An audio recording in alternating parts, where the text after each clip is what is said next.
आरण्यक की इस सप्ताहांत बैठक में हम सब मित्रों का स्वागत है।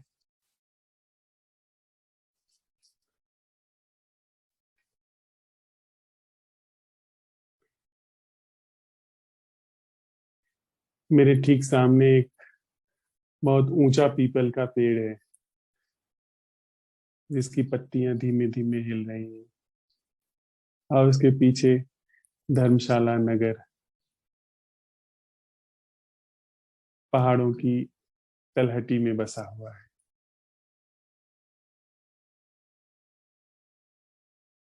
और बादल बिल्कुल पहाड़ से उतर करके घरों से, गलियों से गुजरते हुए नीचे घाटी की तरफ जाते दिखाई दे रहे हैं।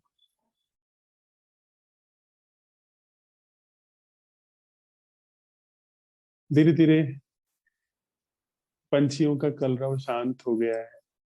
शायद जो आसपास की आवाजें हैं, जहाँ कुछ गाड़ी की आवाज है, एक नीलकंठ पंछी अभी ठीक सामने से उड़ करके गया है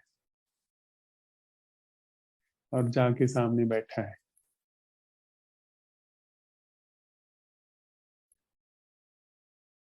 दिन में थोड़ा जब चारों तरफ कुछ शोर होने लगता है तो पंछियों की आवाजें कम हो जाती है यहाँ पे। और आज तो कुछ मौसम भी यहाँ पर मुझे तो ठंडा लग रहा है।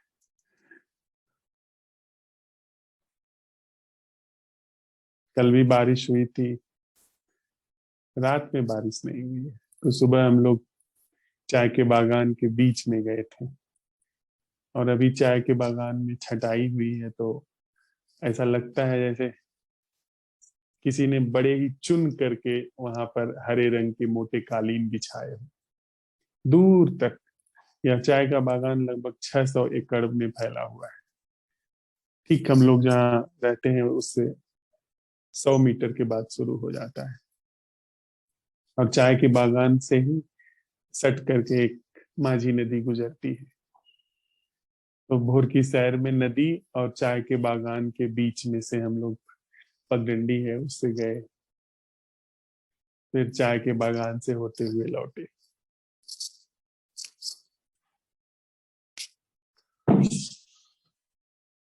हम लोगों ने आज जो विषय चुना है वह है मृत्यु और पुनर्जन्म। बड़ा ही जाना पहचाना सा विषय है मृत्यु, और पुनर्जन्म को लेकर के भी बड़ी अवधारणाएं। पश्चिम के देशों में, खास करके ईसाई और इस्लाम धर्म में, पूर्व जन्म को, पुनर्जन्म को नहीं माना जाता है। उनके लिए बस एक जन्म है, यह है, और उसके बाद कयामत तक प्रतीक्षा करनी होती है। जबकि इस जन्म में जो भी अच्छे बुरे हम लोग काम करते हैं, उनका प्रतिफल निर्धारित होगा।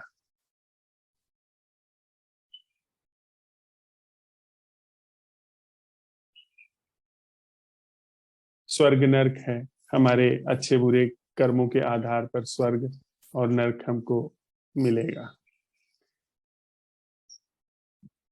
पूर्वी देशों में, जहां पर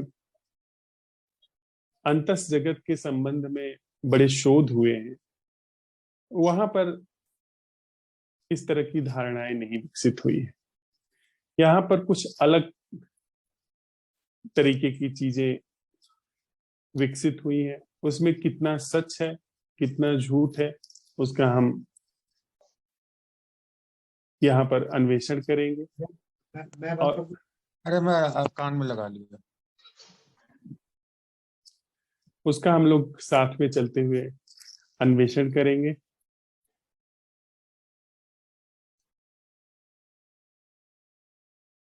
थोड़ा सा हम लोग अन्वेषण शब्द को भी समझ लें। अन्वेषण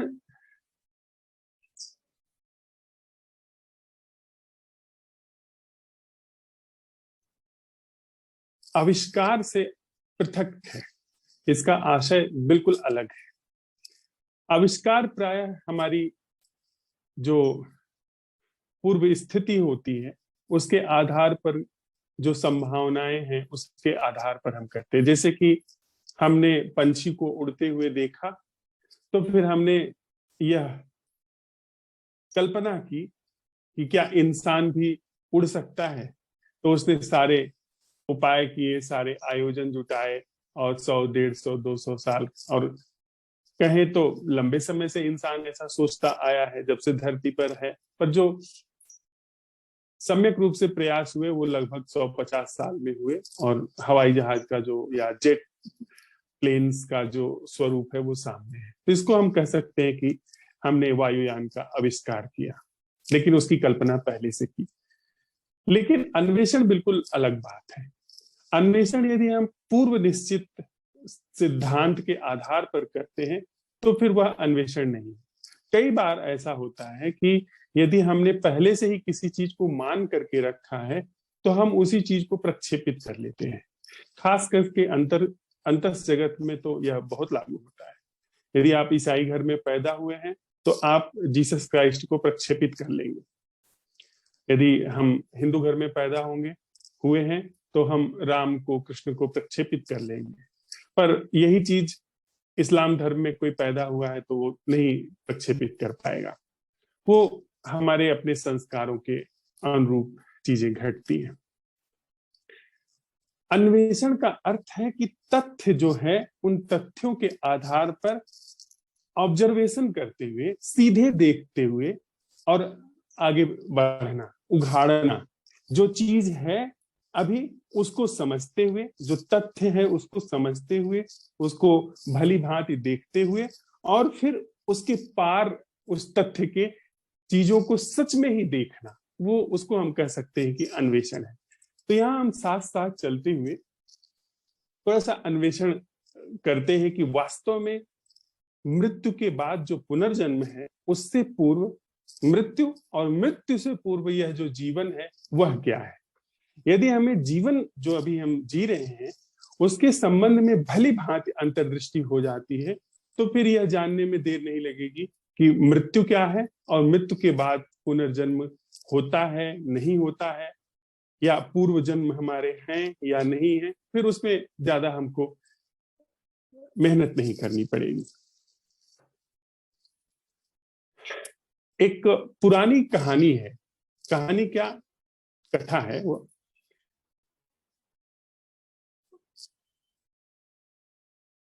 एक सन्यासी के पास सम्राट पहुंचा। उनकी बड़ी ख्याति थी, उनके पास लोग दूर दूर से सीखने के लिए आते थे, जीवन का रहस्य जानने के लिए आते थे। तो सम्राट बहुत दूर से चल करके, यूनानी सम्राट था, और वो भारत पहुंचा। उसने देखा कि जो सन्यासी हैं वे बैठे हैं और उनके हजारों भिक्षु उनके सामने बैठे हुए हैं, उनको सुन रहे हैं। सम्राट ने आकर के पूछा कि सन्यासी से कि आपका ही नाम, आप नागसेन हैं? तो उस व्यक्ति ने, उस सन्यासी ने कहा, हाँ, मुझे इस नाम से पुकारा जाता है पर मैं नागसेन नहीं। यह मेरे माता पिता ने रखा है, ये सुविधा के लिए है। मेरा सूरसेन, वीरसेन, कुछ भी नाम हो सकता है, कुछ भी वो नाम हो सकता था, पर इस नाम से मुझे पुकारा जाता है, मैं नागसेन नहीं। सम्राट जो था वो थोड़ा सा चिढ़ भी गया। उसने कहा कि आप नागसेन नहीं हैं, फिर क्या हैं आप? उसने कहा कि मैं कोई नाम नहीं। तो उस सम्राट ने कहा, तो क्या फिर आप आत्मा हैं? उसने कहा, आत्मा जैसी कोई चीज नहीं। वह खिलखिला करके हंसा, और मजाक उड़ाने के सेंस में उसने अपने, जो उसके साथ सेना आई थी, उस सेना की ओर मुंह किया और भिक्षुओं की ओर मुंह किया, और कहा कि ये सज्जन कहते हैं कि इनके अंदर कोई आत्मा नहीं, आत्मा जैसी कोई चीज नहीं होती है। फिर वह कौन है जो उपदेश दे रहा है? वह कौन है जो शील का आचरण करता है? वह कौन है यहाँ पर जो उपदेश दे रहा है कि ऐसा करो ऐसा न करो? वह कौन है जो ध्यान साधता है? और वह हमारे अंदर फिर वह कौन है जो दुख भोगता है, जो भटकता है? जो वह कौन है जो भोजन करता है? वह कौन है जो वस्त्रों का आयोजन करता है? वह कौन है जो कुटिया बनाता है? वह कौन है जिसे ब्रह्म ज्ञान होता है, जिसे बोध होता है?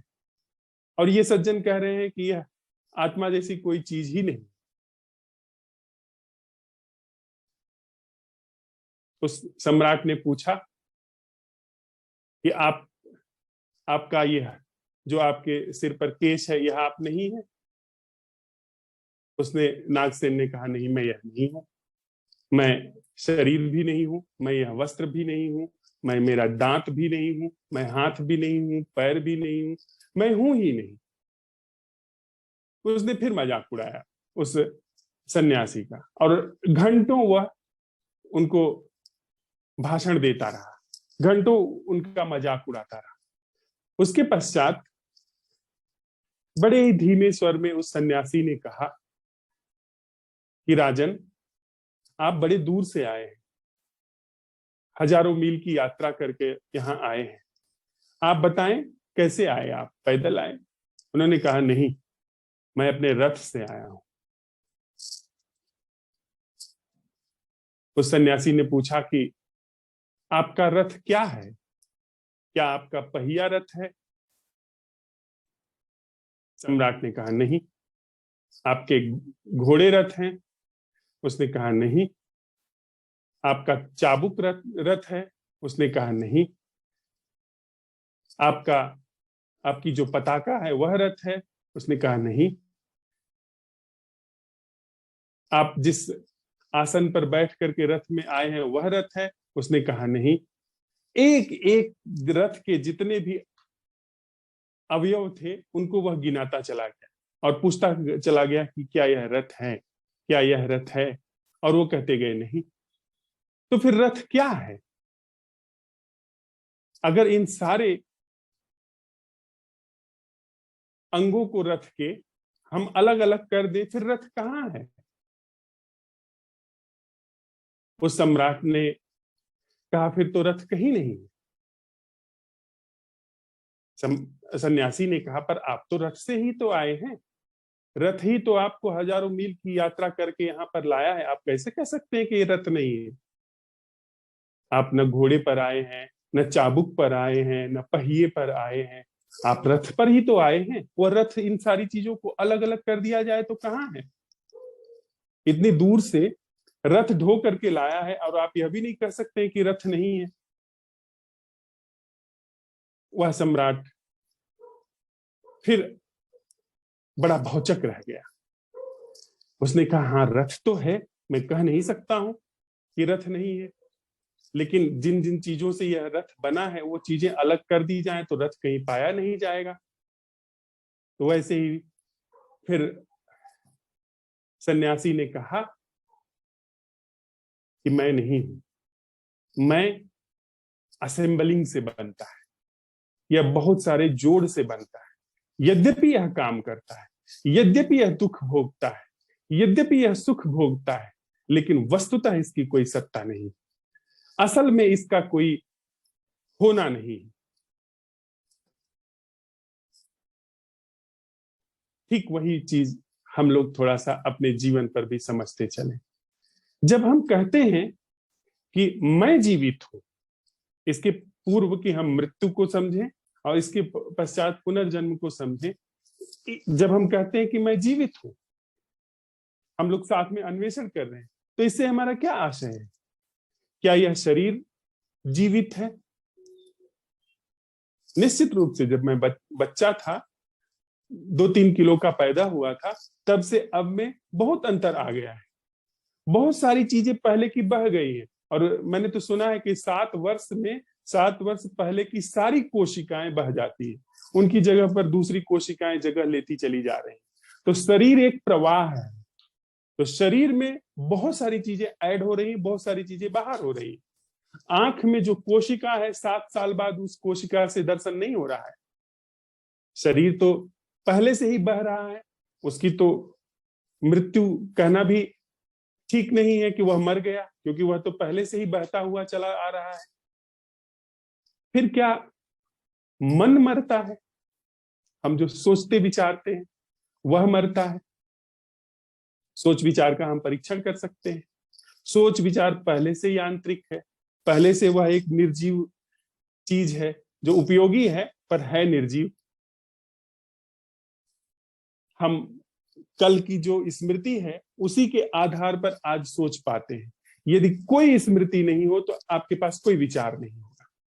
अगर हमारी याददाश्त वाइप आउट कर दी जाए तो हम बैठे होंगे पर हम कोई विचार नहीं कर पाएंगे। सीधे दर्शन में, सीधे जीवन में कोई स्मृति नहीं होती।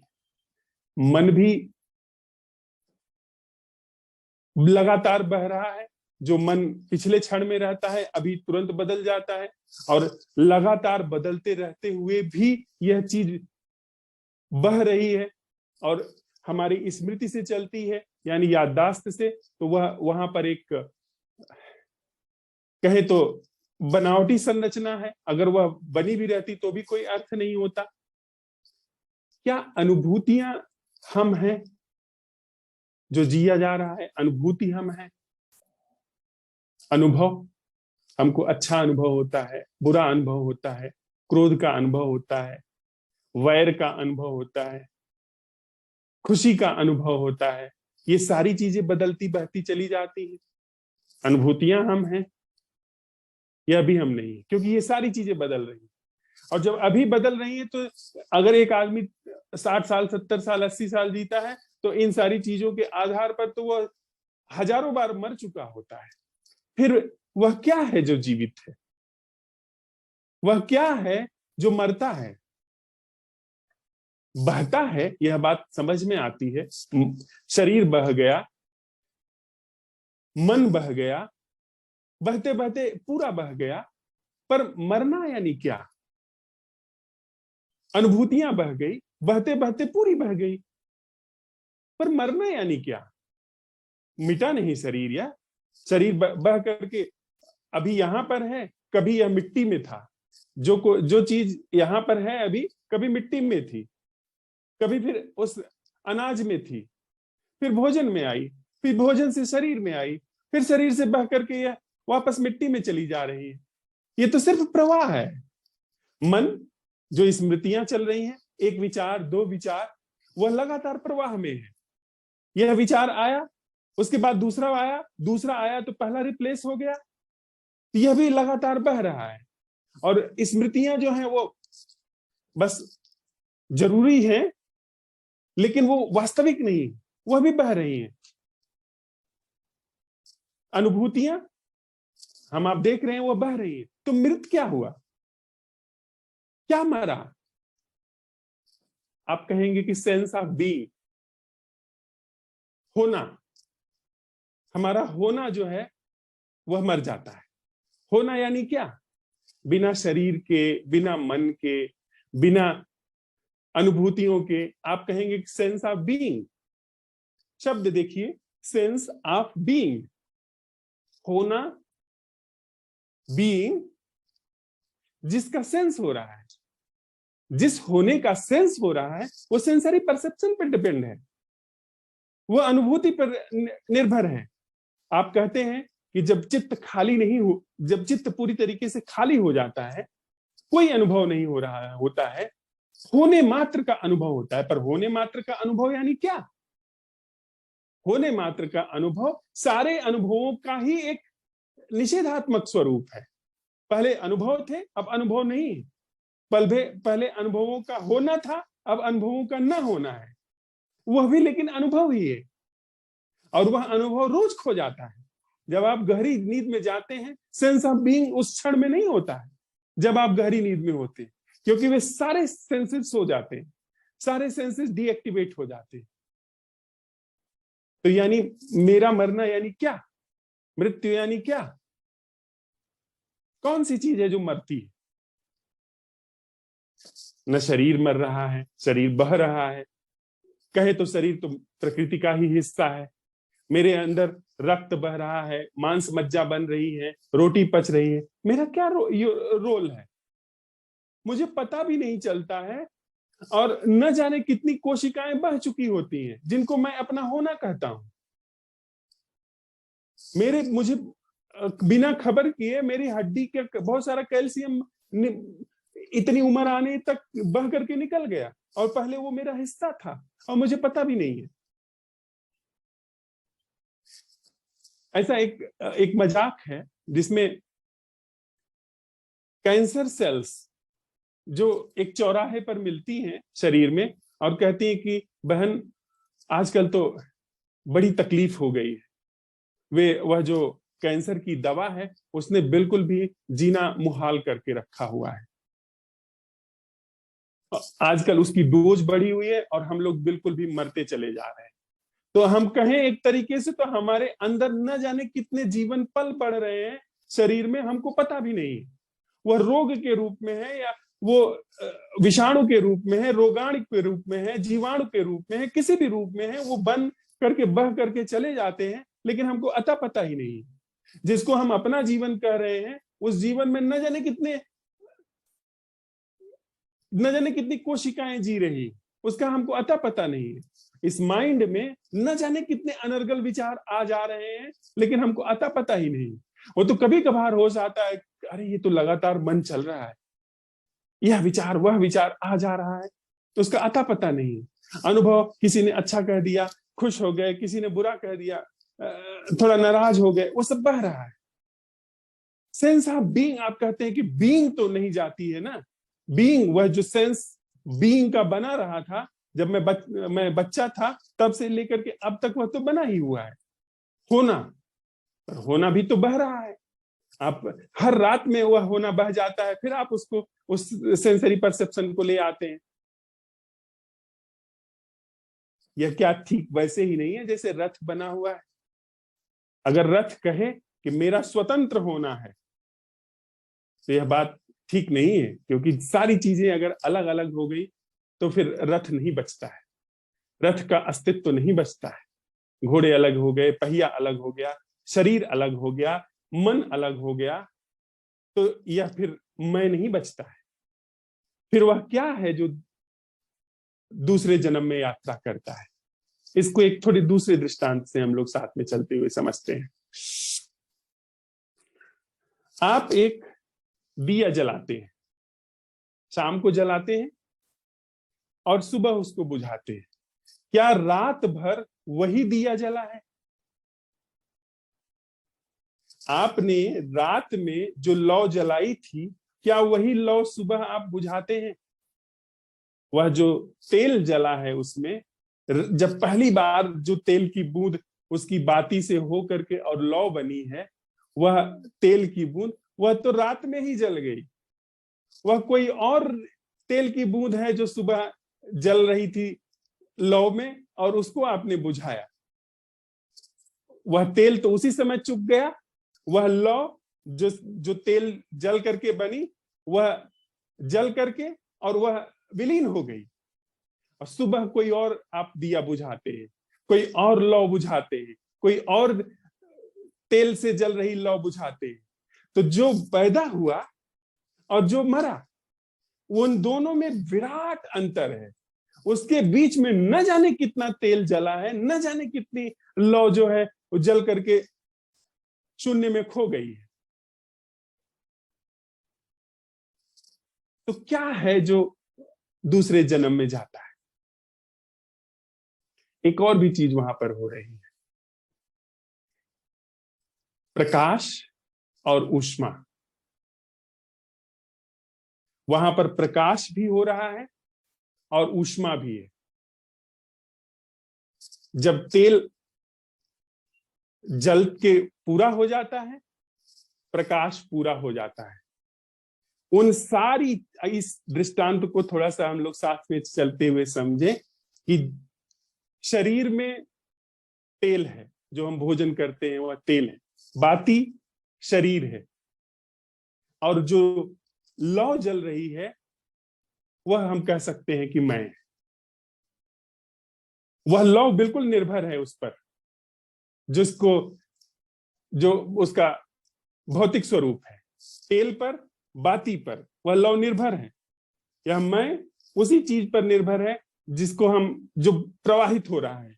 शरीर बह रहा है, बाती भी जल करके धीरे धीरे कम हो रही है, तेल भी जल करके धीरे धीरे कम हो रहा है, शरीर बह रहा है, मन बह रहा है, और उसके पश्चात हमारी अनुभूतियां बह रही हैं। ये सब तेल और बाती की तरह बह रही हैं। और इसके बीच आप पाएंगे कि प्रकाश वैसा का वैसा रात भर बना रहा है। तो वो जो सेंस ऑफ मी है, वह बचपन जब से पैदा हुए हैं तब से लेकर के अंत तक बना रह सकता है, वह प्रकाश। लेकिन वह प्रकाश भी मिट जाता है, वह प्रकाश भी समाप्त हो जाता है जैसे ही कि तेल खत्म हुआ। लेकिन एक चीज बच जाती है, जो दिए के बुझने के बाद भी वहां पर है, उष्मा, गर्मी। गर्मी वहां पर बची हुई। दिया बुझ गया, प्रकाश बुझ गया, न अब लौ है, न अब प्रकाश है। कमरे में अंधेरा है, लेकिन कमरे में अभी भी उष्मा है। वह उष्मा जो है, वह उष्मा अपने संस्कार लेकर के जिस तरीके से वह जली है, जिस तरीके से अब तक वह चली है, वह जो प्रकाश लेकर के चली है, उसके सारे संस्कार उस उष्मा में व्याप्त हो जाते हैं। हम लोग वही चीज कर रहे हैं, वही चीज कह रहे हैं जो चीजें सीधे हम हमारे बोध में, उसके अतिरिक्त कुछ भी और नहीं कह रहे हैं, कुछ भी और नहीं प्रस्तुत कर रहे हैं। एक दूसरे दृष्टांत से हम लोग समझते हैं। आप कभी फर्श पर पानी फेंक दीजिए और पंखा चला दीजिए, पानी सूख गया। सूखने के बाद आप वापस जब आप पानी फेंकिए तो इसके बाद वापस उसकी तस्वीर ले लीजिए और उसके बाद पंखा चला लीजिए, और जब पानी सूख जाए दोबारा आप पानी फेंकिए उसी तरीके से जैसे पहले फेंका था, और फिर तस्वीर लीजिए और दोनों तस्वीरों का मिलान करिए। आप पाएंगे कि जैसे पहले पानी जो हमने फेंका था, जिस तरीके से वो फैला था, जिस आकृति में, ठीक उसी तरीके से वो वहां पर फैल गया। ठीक उन्हीं उन्हीं रास्तों से, उन्हीं उन्हीं लकीरों के बीच में पानी फैल गया। थोड़ा बहुत अंतर हो सकता है, वो भी अंतर इस वजह से होगा क्योंकि आपके पानी फेंकने के जो दबाव है, जो गति है, उसके आधार पर थोड़ा बहुत अंतर पड़ सकता है, लेकिन वस्तुतः कोई अंतर नहीं होगा। अगर आप उसी स्पीड से फेंकते हैं किसी मशीन से जो कि उसी गति से फेंके, तो आप पाएंगे कि वैसी ही आकृति दोबारा बन गई।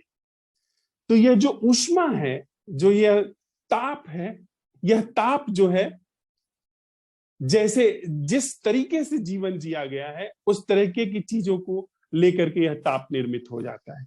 मैं नहीं, मैं तो रोज बुझ रहा है, तरह तरह चीजों में बुझता चला जाता है, पर कुछ मैं से गहरा है जो कि वहां पर बना रहता है।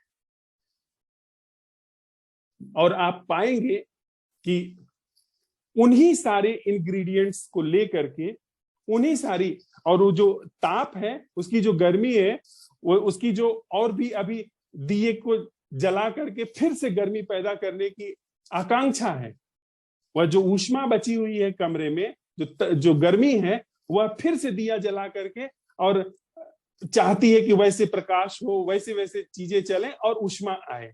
यानी प्रकाश से ऊष्मा, उस लौ से ऊष्मा आ रही है और वो ऊष्मा लौ की आकांक्षा कर रही है। तो सारी चीजें मिट गई, पर इस ऊष्मा में वह आकांक्षा बनी हुई है, इस ताप में वह आकांक्षा बनी हुई है। यह फिर से चाहती है, तो वो फिर से सारे इंग्रेडिएंट्स, जो भी तेल जहां मिल जाएगा, जहां बाती मिल जाएगी, और जहां पर ऐसा ऐसा संयोजन बनेगा, वहां पर फिर वो जल जाएगी, क्योंकि आग उसके अंदर है, वो ऊष्मा उसके अंदर है, वैसी ही गति से जल जाएगी।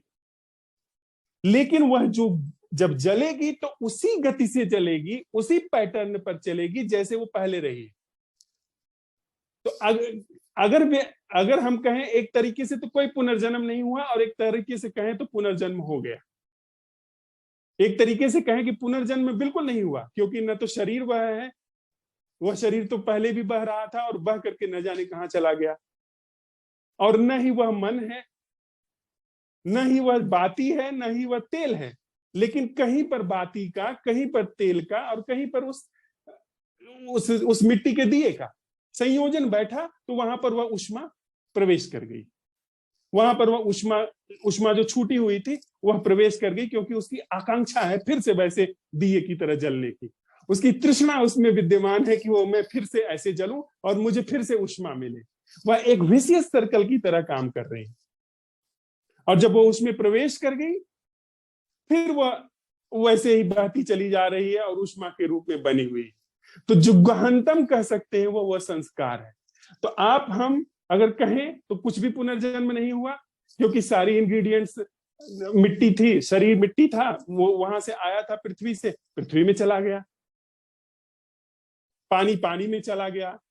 जो भी शरीर के जितने भी अवयव थे वो उसमें मिल गए। माइंड तो सदा ही बह रहा है, और उसके आधार पर जो वो लौ बनी हुई थी, जो प्रकाश बना हुआ था कि मैं बचपन से लेके अब तक मैं का एहसास तो है, जो तथाकथित आत्मवादी कहते हैं कि मैं तो बचपन भी वैसे ही मैं के एहसास से था। चीजें आई गई और मैं अब बूढ़ा हो गया हूं, पर मैं का एहसास तो वो है।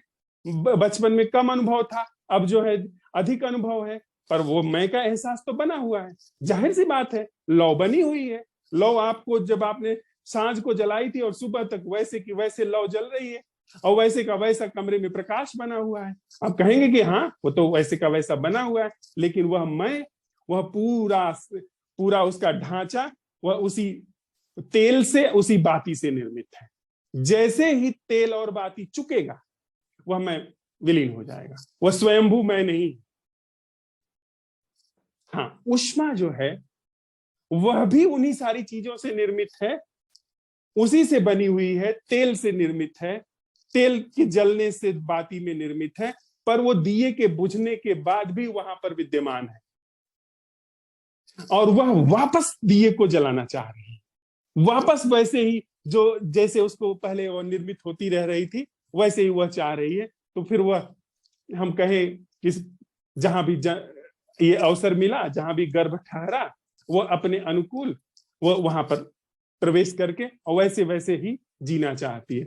जैसे हम अभी तक जीते चले आए हैं वैसे ही फिर उस जन्म में हम जिएंगे। अगर कहा जाए जन्म, तो एक तरीके से बिल्कुल जन्म नहीं हुआ, लेकिन एक तरीके से कहा जाए तो जन्म हुआ। वैसे ही जिए। यदि हम सेल्फ सेंटर्ड जिए, मूल बात पकड़िए।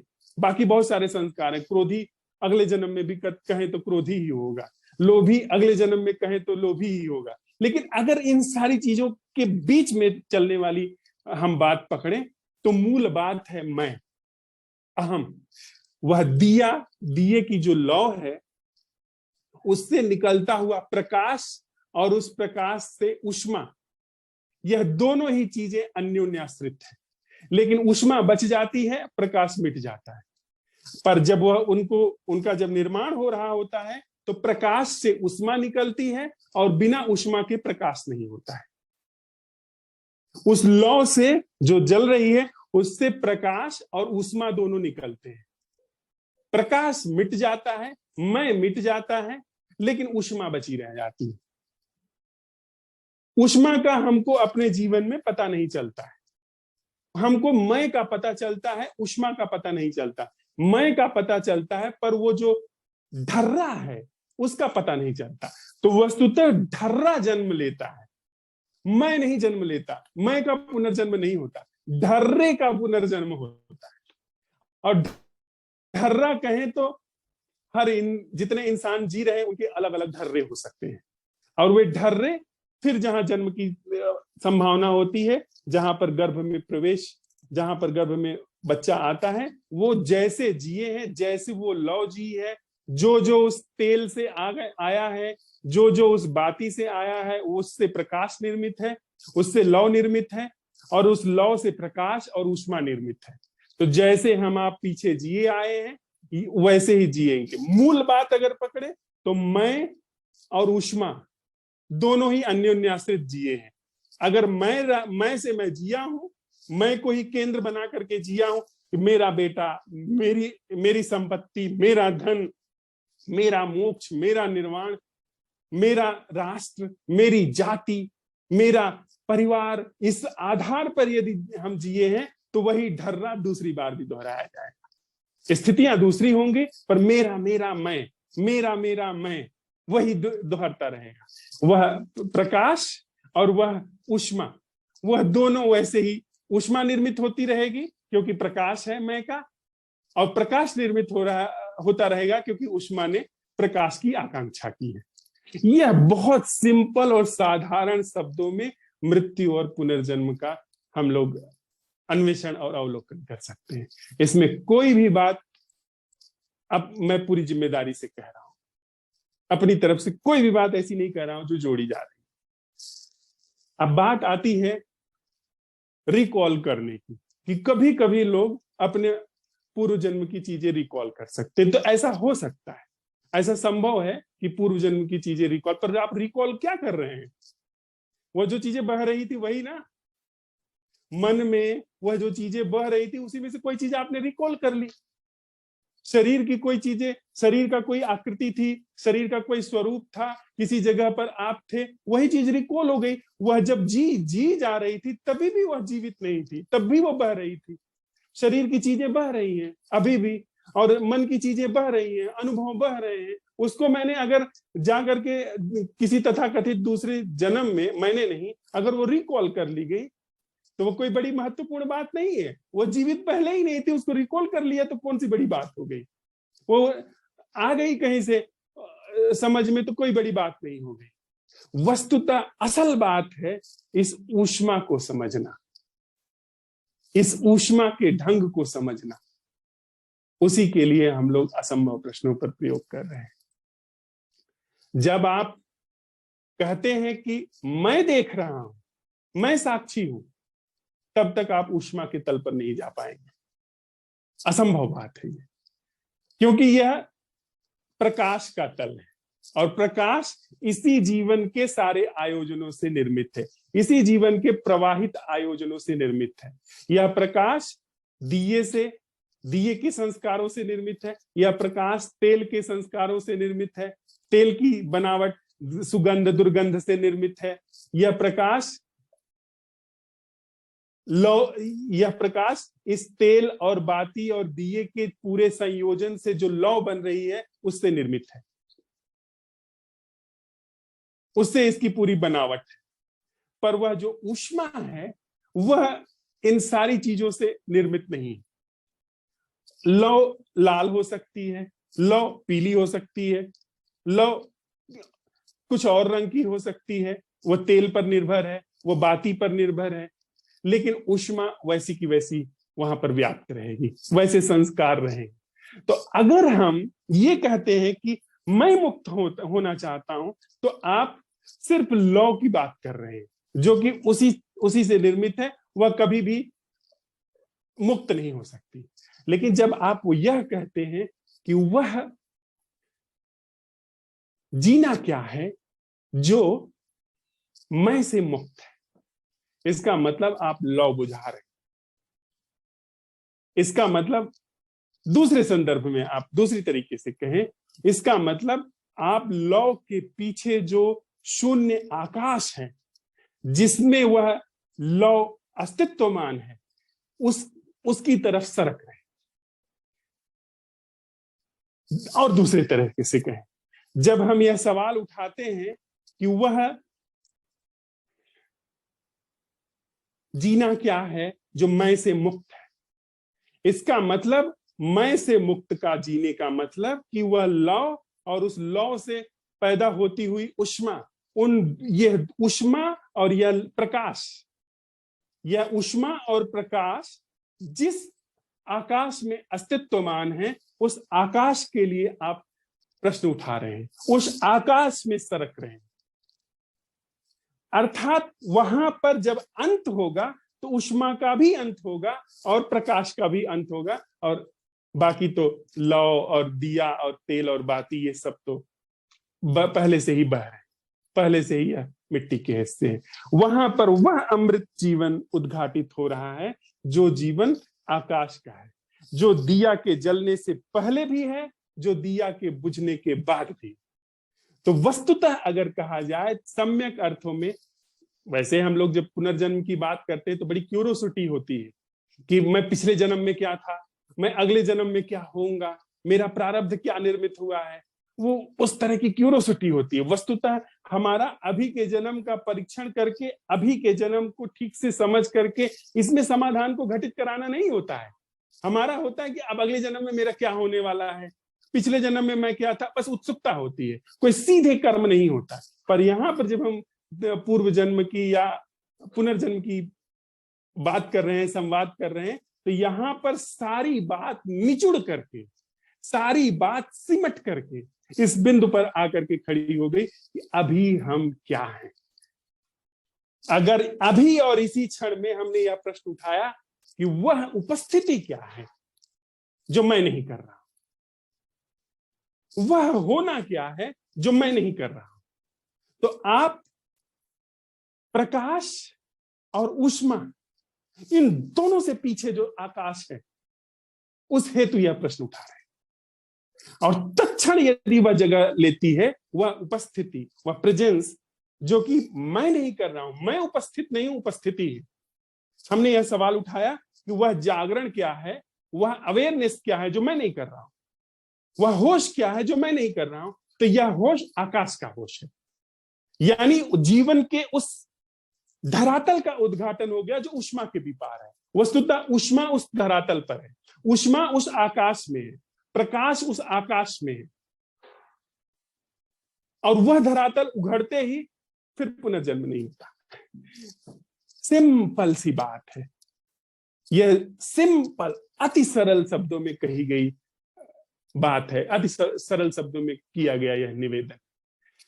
ऊष्मा से आप कह सकते हैं कि वह सातत्य बना रह सकता है, मैं से नहीं, मैं का पुनर्जन्म, मैं तो यही जैसे ही प्रकाश बुझा खत्म हो गया। पर ऊष्मा जो कि जिस तरीके से मैंने जिया है, मैं और ऊष्मा जिस तरीके से लौ पर छाई है, वह ऊष्मा भी यहां पर समाप्त हो जाती है। क्यों?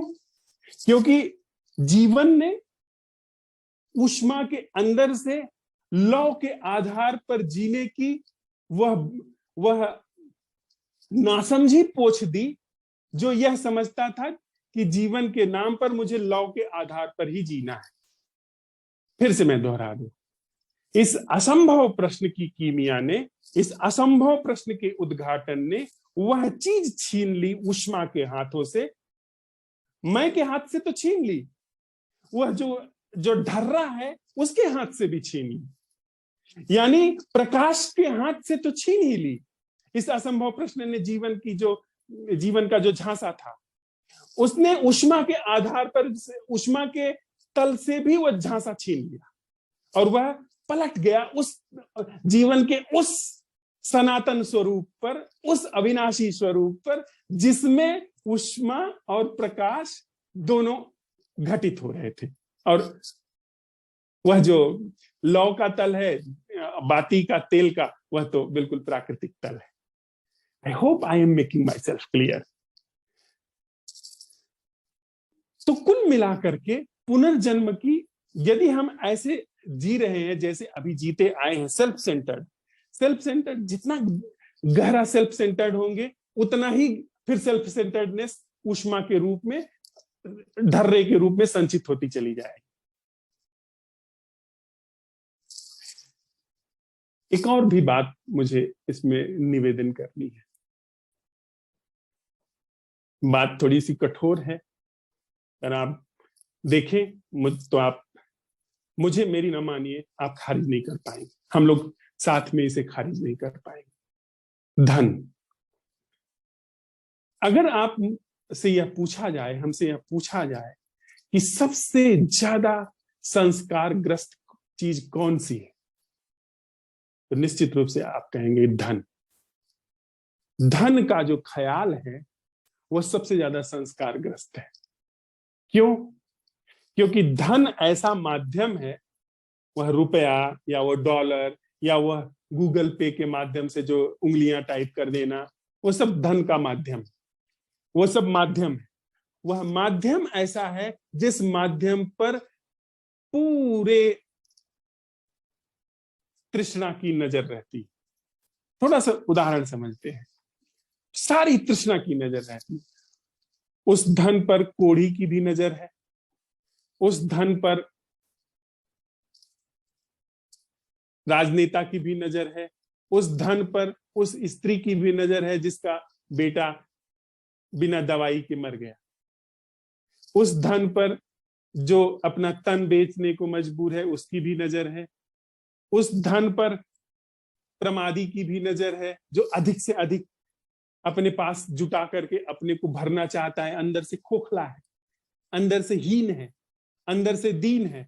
उस धन पर उसकी भी नजर है क्योंकि उसके माध्यम से उसकी उसमें ताकत आएगी। उस धन पर शराबी की भी नजर है, हत्यारों की भी नजर है, उस धन पर सम्राटों की भी नजर है। जितने इंसान हैं सबकी नजर उस धन पर है।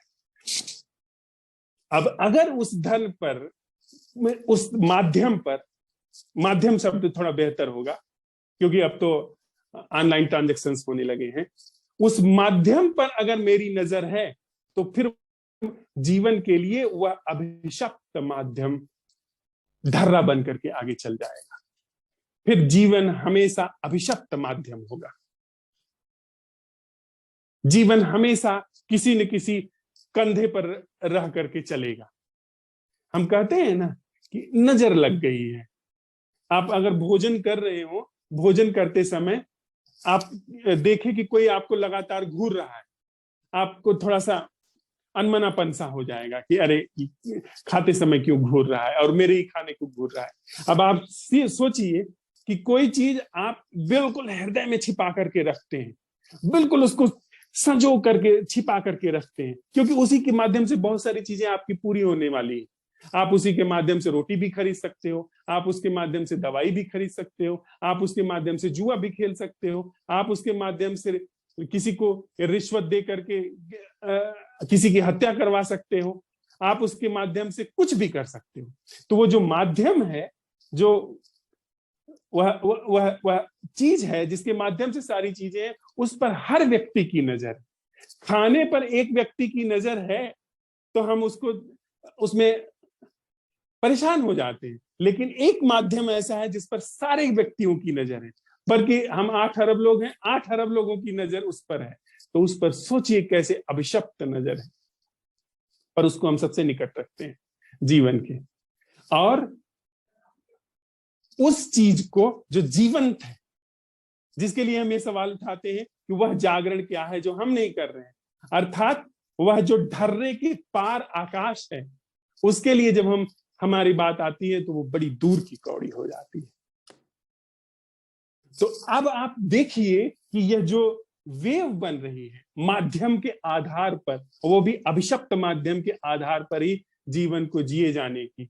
हमारे पास जरूरत नहीं है पर और पैसा, 1 रुपया कमाए तो भी अपने घर में, 1 करोड़ कमाए तो भी अपने घर में, अपने परिवार में, 1 अरब कमाए तो भी अपने परिवार में दे देते हैं 1000-500, वो जो गिल्ट है उसको कम करने के लिए। 1 खरब कमाए तो भी अपने परिवार में, सब कुछ अपने परिवार में।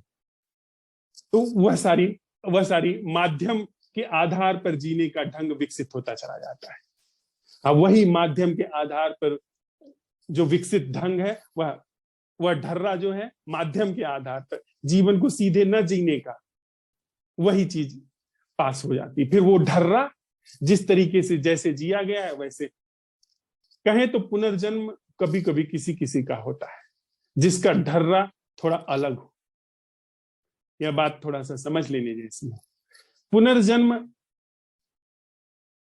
आप थोड़ा सा, जॉर्ज गुरजियफ जो पिछली सदी का एक संत हुआ, वो कहता था कि हर व्यक्ति के अंदर आत्मा नहीं होती है, क्योंकि व्यक्ति जो है वो मतलब बड़े प्रमाद में चल रहा है। वो जैसा उसको जैसे ठेलम ठेल मची हुई है वैसे चल रहा है, जैसे पहले के ढर्रे चल रहे हैं वैसे चल रहा है, जैसे ये धन का ढर्रा है बड़ा अभिशप्त सा है, पर सब लोग उसी ढर्रे पर चल रहे हैं। अभी किसी से कहो कि ये अभिशप्त ढर्रा है तो कहेगा क्या बकवास कर रहे हैं, या अगर मान भी जाएगा तो फिर अपने पैसे के साथ फिर भी छेड़छाड़ नहीं करेगा, लेकिन क्योंकि उस स्तर पर नहीं समझेगा जिस स्तर पर यह रोग छूट जाए। वो जब संचित करना होगा तो बड़े हिसाब से संचित कर लेगा, बड़े स्मार्टली उसको बचा करके लेकर जाएगा, वो ढर्रा टूटता नहीं, वो भीतर जो ढर्रा बैठा हुआ है वह छिटक नहीं रहा है।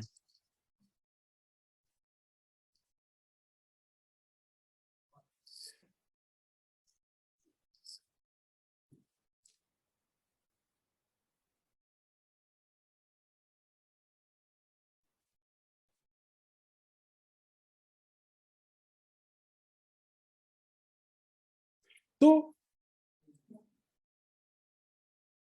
यह एक ग्रेट स्ट्रीम है, एक बहुत बड़ा महाप्रवाह है ढर्रे का, माध्यम का, इस ढर्रे के आधार पर चल रहा है। तो इसमें सही पूछिए तो पुनर्जन्म जैसी कोई चीज होती ही नहीं, क्योंकि वैसे ही आप जी रहे हैं, वैसे ही आपका पड़ोसी जी रहा है, वैसे ही हमारे सब इष्ट मित्र जी रहे हैं, हमारे सगे संबंधी जी रहे हैं, वैसे ही सब जी रहे हैं। पुनर्जन्म किसी किसी व्यक्ति का होता है जो ढर्रे में क्रैक करता है, जिसका थोड़ा ढर्रे से मोह भंग हो जाता है। वह मोह भंग नहीं कि आप विपरीत पे चले जाइए, आपने अभी तक पैसा संचय किया है, अब आप दान दे करके बड़े त्यागी बन करके, वो तो फिर सिक्के का बड़ा पलट करके रूप हो गया, सिक्के उसी धन को आपने दूसरे तरीके से भुनाना शुरू कर दिया। वह नहीं कि मैंने तो इतना त्याग कर दिया, इतना छोड़ दिया, वह नहीं। लेकिन अगर हम अवेयरनेस को थोड़ा जगह दें, अवेयरनेस को, जागरण को, तो फिर उस ढर्रे को टूटना। मैं थोड़ा बहुत चीजों में बात नहीं करना चाहता हूं, बस बेसिक पर आना चाहता हूं जो सटीक है, सीधा है। अगर मैं बजाय ढर्रों के चलने के, बजाय ठेलम ठेल जो भेड़ चाल चल रही है उसके चलने के, यदि मैंने कुछ अवेयरनेस को जगह दी, और सिर्फ अवेयरनेस ऐसी चीज है जो कि ढर्रे को तोड़ना शुरू कर देती है, जो कि मैं को तोड़ना शुरू कर दे। वह अवेयरनेस नहीं जो कल्चर्ड है, वह अवेयरनेस नहीं जो ध्यान विधियों से आती है जो मैं साधता हूं, वह अवेयरनेस नहीं, वह अवेयरनेस जो असंभव प्रश्न से आती है, यानी वह अवेयरनेस जो मैं नहीं साध रहा हूं, जिसको साधने में मेरा कोई रोल नहीं। जब हम आप अभी यही चलते हुए अभी यही पर यह सवाल उठाते हैं कि वह सुनना क्या है जो मैं नहीं कर रहा हूं, या इस संवाद की वह अटेंडिंग क्या है जो मैं नहीं कर रहा हूं, और इसमें जरा सी देर के लिए बस एक झलक मात्र भी अगर हमको यह आ रही है, ऐसी अटेंडिंग हटनी शुरू हो गई जो मैं नहीं कर रहा हूं, ढर्रा टूट गया, फिर आपका पुनर्जन्म होगा, क्योंकि यहां टूटा हुआ ढर्रा बाकी ढर्रे से अलग है। टूटा हुआ ढर्रा नहीं है यहां, वह जो क्रैक आया है उसका पुनर्जन्म। वह अगर वह उसके अंदर जो तृष्णा है, वह जो ऊष्मा बची हुई है, अब वह ऊष्मा अगर प्रवेश भी करती है कहीं किसी शरीर में, तो वहां पर वह वस्तुतः इसकी प्यास के लिए, यह जो ढर्रे तोड़ने की प्यास है, इसके लिए गतिमान हो, इसके लिए गति करेगी। वह आगे फिर ढर्रा तोड़ने के लिए गति करेगी, वह इस प्रमाद को तोड़ने के लिए गति करेगी। यानी वहां पर यह प्रश्न बार बार सहज ही, ऐसे कहते हैं ना कि किसी किसी व्यक्ति के जीवन में बड़ा युवा है, 20 साल 25 साल उम्र है, और उनके अंदर असंभव प्रश्न उठने शुरू हो जाते हैं कि जीवन क्या यही है। और लोग 70 साल 80 साल, अरबों खरबों लोग जी करके मरते चले जाते हैं, उनको पता ही नहीं चलता कि ऐसा कुछ है। तो कहीं ना कहीं वो जो पता चलना है, एक ढर्रा है, उसमें पुनर्जन्म होता ही नहीं। वो जो गुरजेब कहता है सबके अंदर आत्मा नहीं होती है, आत्मा तब पैदा होती है जब जागरण होता है, जब होश होता है, तब वहां पर आत्मा पैदा होनी शुरू होती है। वो ज्यादा प्रासंगिक बात है, ज्यादा व्यवहारिक बात है। तो उसी तरीके से फिर आत्मा जन्म लेती है, बस कहने लगी मैं आत्मा का कोई पैरोकार नहीं हूं। वहां पर फिर आत्मा पैदा होनी शुरू हुई। वहां पर यह पहली बार जागरण धर्रे के विपरीत जाना शुरू हुआ, और फिर वहां पर जैसे ही जागरण की बात आई, फिर वहां पर पुनर्जन्म हो सकता है, जिसको हम बार बार मान रहे हैं। और उसके पुनर्जन्म, ऐसे पुनर्जन्म के लिए जो कि प्रसाद स्वरूप है, जो कि सच में ही फिर जीवन की गति है, फिर जीवन में सच्ची गति है, फिर हमको अभी और यही थोड़ा सा प्रयोग करना होगा, अपने जीवन में अभी माजना हो। अन्यथा नेता, चाहे वह शीर्ष पर बैठा हो, चाहे वह भिखारी हो, अगर वह इस मैं से काम कर रहा है, यानी इस अभिशप्त माध्यम, जैसे जिसको हमने अभी बात की, रुपया एक अभिशप्त माध्यम है, इस माध्यम से जिया जा रहा है, तो चाहे वो राजनेता जी रहा हो, चाहे वो भिखारी जी रहा हो, सम्राट जी रहा हो, या कोई पोएट जी रहा हो, कोई धार्मिक व्यक्ति जी रहा हो जो 20% 25% कमीशन लेकर के पैसे को, ब्लैक मनी को व्हाइट कर देता है, वह जी रहा हो, सब मैं से ही जी रहे हैं, सब उसी ढर्रे में जी रहे हैं। उनका पुनर्जन्म क्या, उनका पुनर्जन्म क्या नहीं, सब एक ही थैली के चट्टे बट्टे हैं। वहां तो बस केवल ऊष्मा है जो कि बार बार जलाना चाहती है दिए को, बार बार दिए के प्रकाश को देखना चाहती है कि उसको, जब वो प्रकाश होगा, यानी वो जब लौ जलेगी तो उसको थोड़ा सा ऊर्जा मिले, ऊष्मा अपने को थोड़ा सा गर्म रखे और बनाए रखे, और ऊष्मा जो है प्रकाश की आकांक्षा करती है, और प्रकाश जो है ऊष्मा को देता है। तो वो सर्कल बना हुआ है, दुष्चक्र बना हुआ है। लेकिन अब हमने यदि यहां तक यह बात समझ ली, तो फिर दुष्चक्र टूट गया। अवेयरनेस से, जागरण से, वह चीज, जीवन का वह स्वरूप उद्घाटित होना शुरू हुआ जो कि माध्यम नहीं, जो माध्यम से मुक्त है, जो किसी भी माध्यम का के कंधे पर नहीं, वह है अवेयरनेस, जागरण। अगर मैं नहीं, अगर यहां पर यह प्रश्न उठाया गया, अभी बारिश बहुत तेजी से शुरू हो गई चारों तरफ, और उसके गीत आ रहे हैं। अभी यह जो भी कुछ घट रहा है, इसमें मैं यदि यह सवाल उठाता हूं कि यहाँ पर मेरी नहीं, यहाँ पर वह उपस्थिति क्या है, वह अटेंडिंग क्या है जो मैं नहीं कर रहा। आप पाएंगे यहां पर यह पाया जा रहा है कि शरीर जागरण में है, पाया जा रहा है मन का पूरा क्रियाकलाप यदि है तो जागरण में है, यदि नहीं है तो उसकी नहीं है कि क्रियाकलाप के प्रति जागरण। यह जो सौंदर्य, यह जो गीत कानों पर पड़ रहा है, यह जागरण में घटित हो रहा है। अब यह पूरा दिया समाप्त हो सकता है अगर मेरी अभी और यहीं बैठे बैठे मृत्यु हो जाए। मृत्यु का मतलब यह शरीर अचानक पूरा बह जाए, जैसे होता है ना कि अचानक बांध टूट जाए, पूरा पानी बह गया। तो कुछ ऐसी दुर्घटना हो जाए, कुछ हार्ट अटैक हो जाए, कुछ ऐसा हो जाए, शरीर अगर अभी यही कोलैप्स हो जाएगा, लेकिन वह जागरण नहीं घटेगा, वह जागरण नहीं छूटेगा। अगर शरीर कोलैप्स हो गया, माइंड कोलैप्स हो गया, तो फिर वह जो दिए का पूरा संयोजन था वह कोलैप्स हो गया। यानी मिट्टी का दिया, तेल, बाती, और इस बाती से जल रही लौ और उसका प्रकाश कोलैप्स हो गया, मैं कोलैप्स हो गया, मैं का एहसास कोलैप्स हो गया। लेकिन वह जो जागरण है वह उस ऊष्मा के भी पार चला गया, क्योंकि वहां पर ढर्रा ही नहीं छूटा। ढर्रा तब छूटता है जब मैं हो, लेकिन यहां पर मैं के पार की कोई चीज उघड़नी शुरू हुई, यानी ऐसी अवेयरनेस यहां पर जगह लेनी शुरू हुई असंभव प्रश्न से, जो कि मैं नहीं कर रहा हूं। तो वो उस स्थिति ने, उस अवेयरनेस में वो ढर्रा भी जब गति नहीं पाएगा, तो ढर्रा वहीं का वहीं विसर्जित हो गया, ढर्रा वहीं का वहीं समाप्त हो गया, और अवेयरनेस बनी हुई। शरीर बह गया, मन बह गया, अनुभूतियां सारी बह गई, मैं बह गया, मैं का एहसास बह गया, और मैं के एहसास के पीछे जो ढर्रा है उसने अपने को बचने के लिए कोई जगह नहीं पाई, क्योंकि जीवन जो है वह उस ढर्रे के पार निकल गया। जो कि वहीं पर था, बस उसकी प्रतिभिज्ञा हो गई, अन्वेषण उसका हो गया, वहां हो गया अब पुनर्जन्म नहीं होता। वहां पर परम जागरण है, वहां पर ऐसा जागरण है जो हमारे प्रयास से नहीं है। वो उस जागरण से यह जो तथाकथित संयोजन है यह निर्मित हुआ है, यह सारा खेल निर्मित हुआ है। प्रकृति से लेके मन तक सब जहां पर खेल की तरह है, और वह जागरण वह कहीं नहीं गया, वह अनादि है, वह अनंत है, वह सनातन है। पर मेरी न मानिए, अगर अभी और यही हम इसका परीक्षण करते हैं, हमने वह सातत्य तोड़ दिया।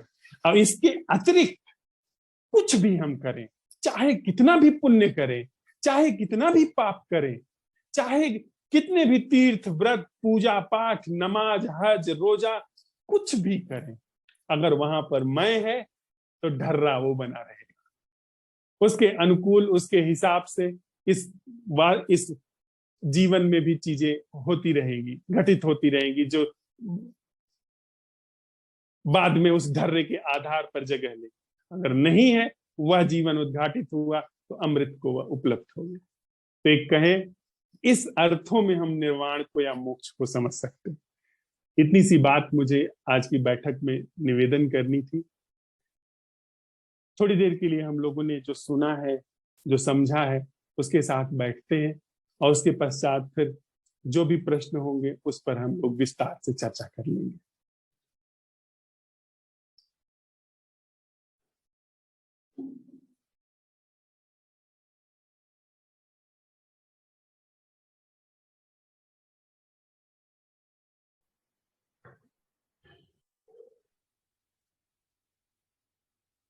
हाँ अनिल भाई, कुछ इस पर भी अगर कुछ संशय हो संदेह हो तो हम लोग चर्चा कर सकते हैं। जी नमस्ते सर। नमस्ते अनिल भाई। सर बहुत मतलब स्पष्टता मिली मेरे को ये जो कुछ भी अभी आपने बताया उससे। लेकिन मेरी भी इस पे एक थोड़ी सी समझ थी जो पिछले कुछ दिनों से चल रही है। अगर आप कहें तो मैं वो आपको शेयर जी कर प्लीज, सकता हूँ सर। Please sir. जी ऐसा है सर कि मैं अपना होना जो है वो 3 जगहों पे देखता था। एक शरीर के तल पर, एक मन के तल पर, और एक मैं आत्मा भी मानता था कि आत्मा भी होता है। क्योंकि थोड़ा ऐसा कहीं देखा है, मैंने सुना है कि हम आत्मा को कैसे लेते हैं कि एक कुछ ऐसा प्रकाश की छोटी सी ज्योति जैसा कुछ होता है जो निकल जाता है मरने के बाद। या फिर कोई कहता है बिल्कुल जैसी शरीर की संरचना है बिल्कुल वैसा होता है, पर वो प्रकाश पुंज होता है। ऐसा सुना था, तो मैं अभी ये मान के चल रहा हूँ कि हाँ ऐसा कुछ आत्मा होता है। ठीक है, तो शरीर के तल पर अगर हम देखते हैं तो ये शरीर तो एक दिन जब मर जाऊंगा मैं तो या तो जला दिया जाएगा, बहा दिया जाएगा, या कुछ दफना दिया जाएगा। तो यहाँ तो कहानी खत्म हो गई इसकी कि इसका पुनर्जन्म तो नहीं होगा इस शरीर का। लेकिन हाँ, अगर मैं संतानोत्पत्ति की बात करता हूँ तो जो मेरा शरीर है, जो मेरा डीएनए है, जो गुणसूत्र है, वो आगे मेरी जनरेशन में ट्रांसफर हो जाता है। और अगर मैं कह पाता हूँ अपनी संतान को देख के कि हाँ ये मैं हूँ, तो ठीक है, शरीर का पुनर्जन्म हो गया। लेकिन मैं ये कभी भी नहीं कह सकता कि मेरी संतान मेरे सामने हो और मैं उसे देख के कहूँ कि ये मैं हूँ। अगर कह पाता हूँ तो पुनर्जन्म है, और अगर नहीं कह पाता तो ये तो दिखती सी बात है कि एक दिन ये शरीर चला जाएगा। ठीक है, फिर मन के तल पर आकर सोचता था तो उसमें ये देखता था कि मन के तल पर एक व्यक्तित्व का निर्माण मैंने अपने लिए किया हुआ है।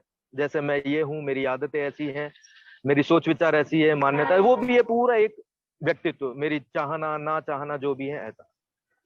तो ये सब तो मैं ये देखता हूँ कि जब मैं रात को सोता हूँ तो ये व्यक्तित्व तो वहीं गिर जाता है। तो जब सोने मात्र जैसी छोटी सी घटना में ये गिर जा रहा है तो मृत्यु में तो सीधी सी बात है ये गिर ही जाएगा, खत्म हो जाना है।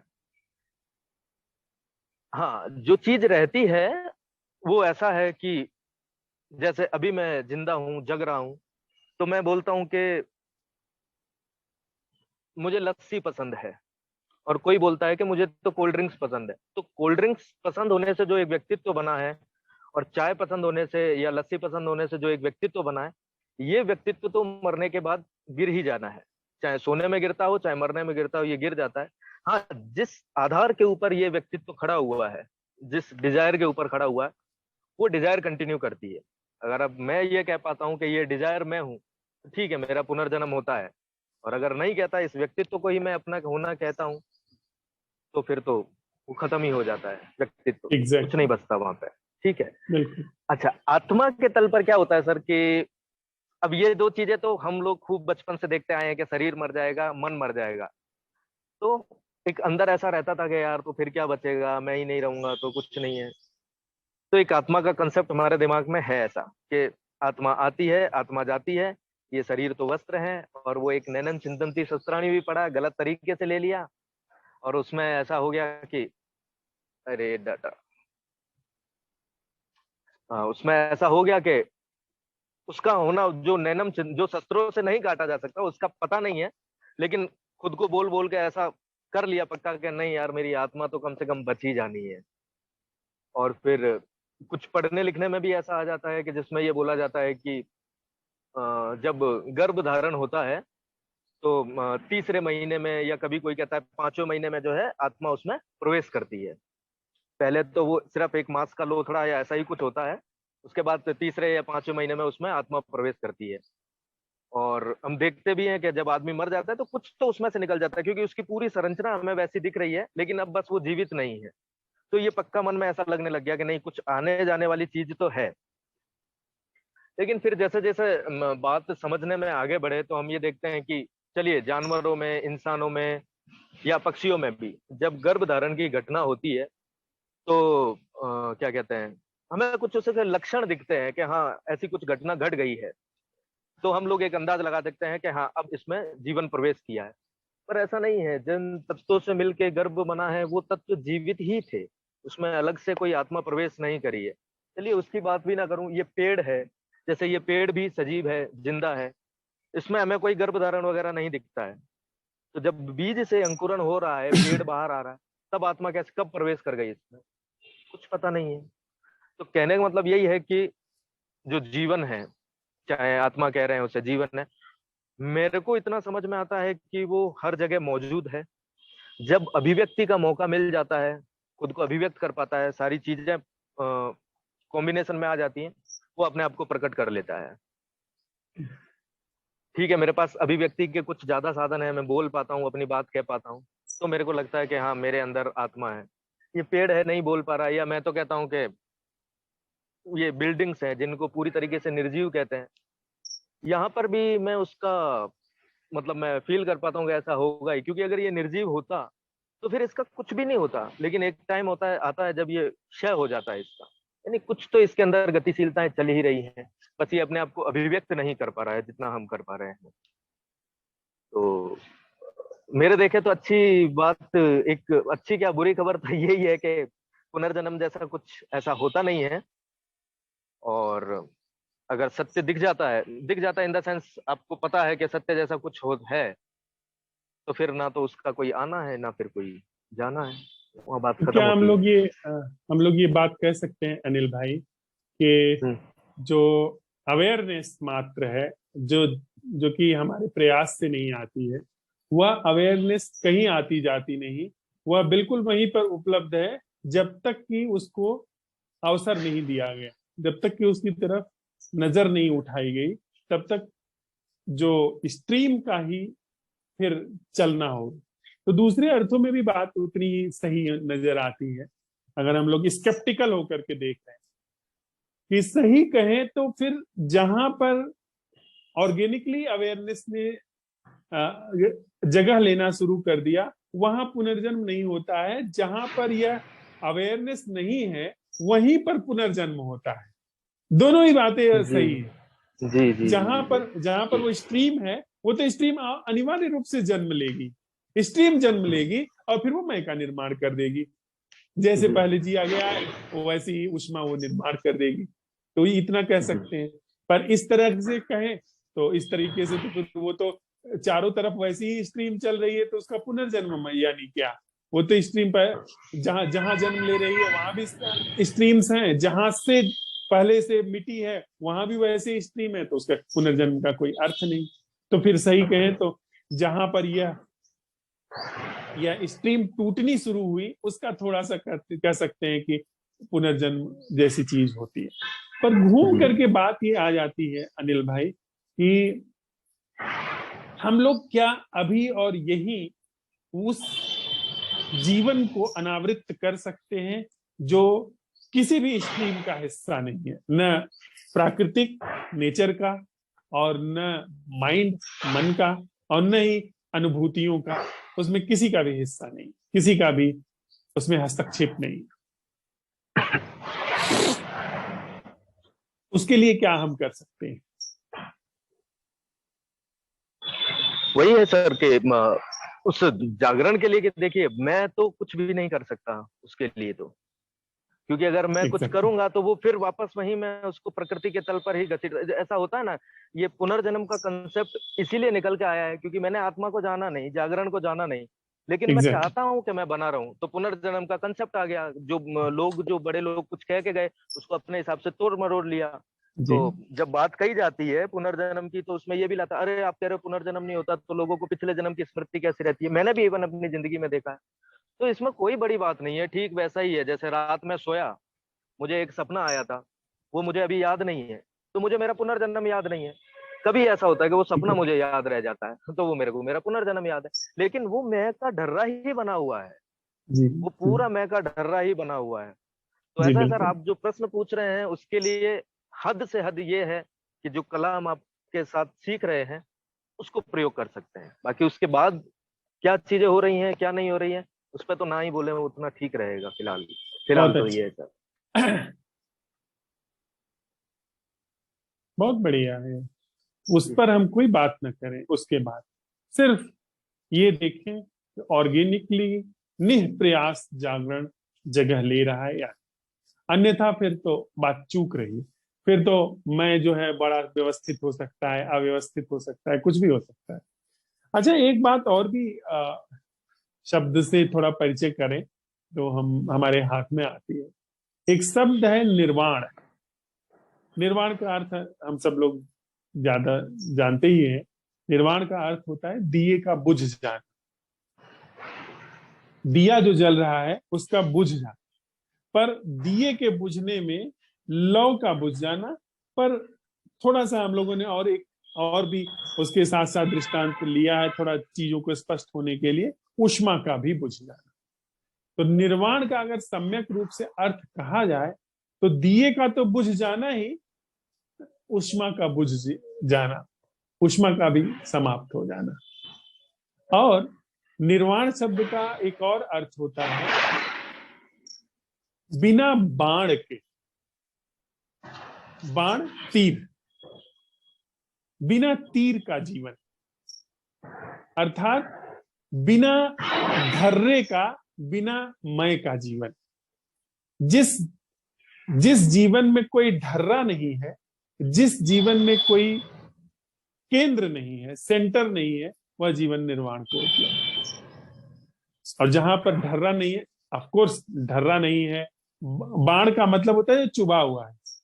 तो मैं जो है कहीं ना कहीं हमारे जीवन में चुभा हुआ है, वो एक सूत्र की तरह बचपन से लेकर के और जब तक मृत्यु नहीं घट जाती, मैं का एहसास चुभा हुआ है बाण की तरह।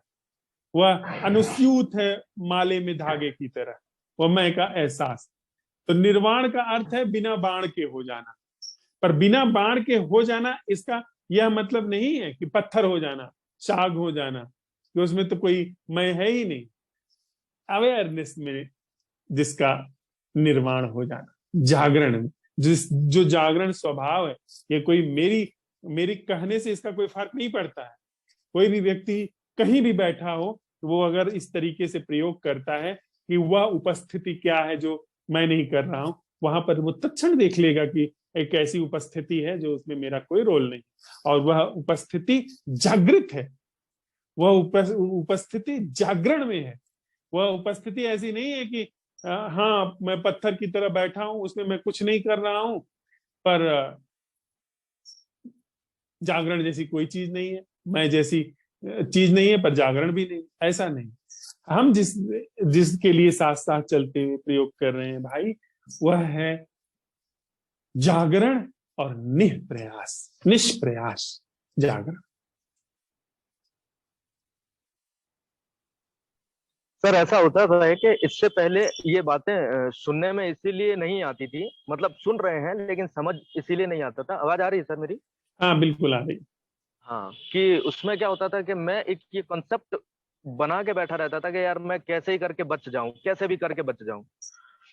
तो जब ये डाउट आता है कि डाउट क्या, जब पता चलता है कि हाँ अब मृत्यु होनी है, देख भी रहे हैं आसपास इतना सब कुछ हो रहा है, तो हम लोग इस आग्रह से ही किसी से पूछते हैं कि मेरे मरने के बाद शरीर में से क्या निकल जाता है। यानी ये पहले ही मैं मान बैठा हूं कि कुछ निकल जाता है, उसके बाद मैं आपकी बात सुन ही नहीं पाऊंगा। मैं उस आग्रह को ही कैसे ही करके सर कुछ ऐसा कह दें कि वो पक्का हो जाए, तो उसी को चुनने में लगा रहता हूँ, तो वो आपकी बात तो सुनने में रह जाती है। अच्छा, एक दूसरा ये आत्मा के लिए ऐसा होता है कि आत्मा शब्द सुनने से मेरे दिमाग में ऐसी छवि बनी थी कि वास्तव में ये कुछ ऐसा होता है, कुछ कुछ चीज है जो देखी जा सकती है, ऐसा कुछ है। पर अभी पता चलता है आत्मा मतलब आत्म शब्द से बना है, बस एक शब्द दिया हुआ है उस चीज के लिए, ये मैं को ही कहा जा रहा है। अब प्रॉब्लम हमारी ये हो गई है कि कुछ और चीज आ गई है, वो हमको मैं को हमारे को स्थानांतरित करके वहां पे आ गई है, हम उसे मैं कहने लग गए हैं। तो जो असली हमारा होना है उससे आत्मा कहा जा रहा था, ऐसा आत्मा जैसा कुछ ऐसा होता नहीं है, आई थिंक, ऐसा मैं हम्म, समझता हूँ। शायद जी, ऐसा ही है कि ये शायद। जो हमारा मैं है वही उसने आत्मा की जगह ले ली है। लेकिन जब इस शब्द का उपयोग हुआ होगा तब आत्मा इतना दूषित शब्द नहीं रहा, तब उसमें इतना ज्यादा हम लोगों के मैं का संस्कार उस पर नहीं चढ़ा था। ऐसा हो सकता है।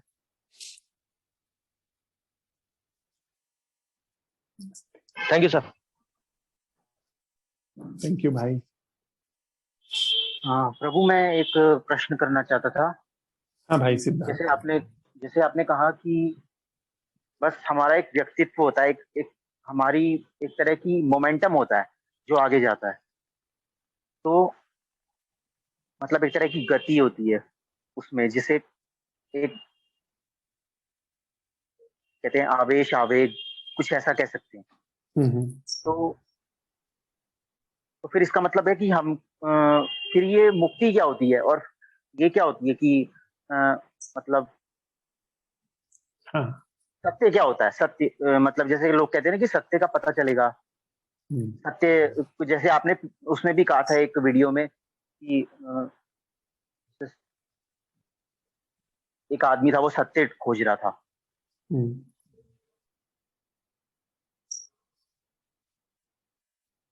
मोमेंटम की परिसमाप्ति। मैं थोड़ा सा एकदम हमारे जो दैनिक जीवन का उदाहरण है उसी से चलते हैं सिद्धार्थ।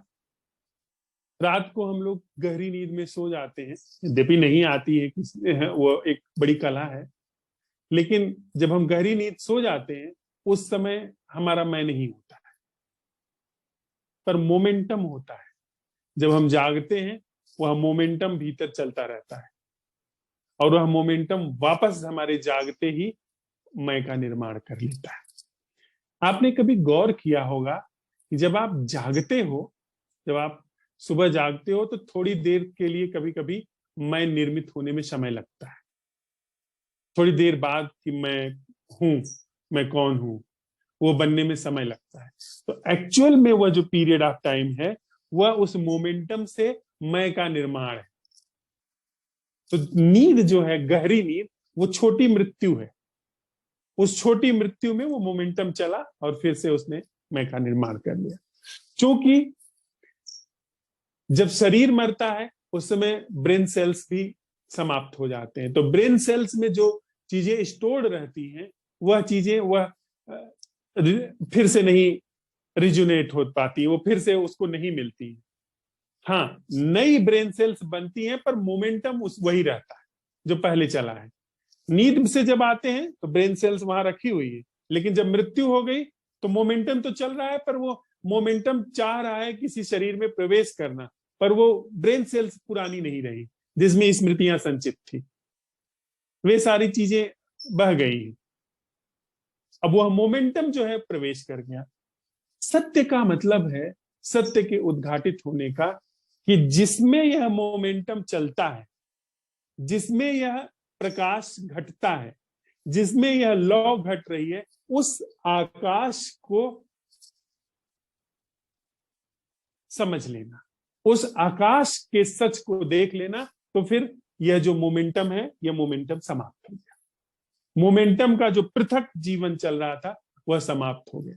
वह जो आकाश है, दिए के संदर्भ में, दिया जिस आकाश में एग्जिस्ट है, यह टेबल रखी हुई है मेरे सामने, इस टेबल पर दिया है, इस टेबल के आसपास जो आकाश है, यहाँ पर जब दिया जला तो इस आकाश में, टेबल से लेकर के इतने बड़े आकाश में या इस कमरे के आकाश में दिया रखा है, उसमें तेल है, बाती है, ये सब इसी आकाश में है। बाती है, लौ है, यह भी इसी आकाश में है, और प्रकाश है, यह भी इसी आकाश में है, और ऊष्मा है, वह भी इसी आकाश में है। पर अगर हमने यह सवाल उठाया कि इस पूरी संरचना से मुक्त सहज होना क्या है, जो कि हम असंभव प्रश्न से प्रयोग करते हैं, जिसका दिए से, बाती से, तेल से, लौ से, प्रकाश से और ऊष्मा से निर्लिप्तता है, वह अलिप्त है। वह क्या है? तो वह सिर्फ यह आकाश है जिसमें इस पूरे दिए का आयोजन हुआ है। तो जब हम असंभव प्रश्न, ये तो आकाश के संदर्भ में हो गया। अगर दिए के पास प्राण हो, दिए के पास चेतना हो, तो वो इस आकाश को ढूंढ लेगी। लेकिन हम जहां पर अब जीवन में आए, उसमें यदि हमने यह सवाल उठाया कि वह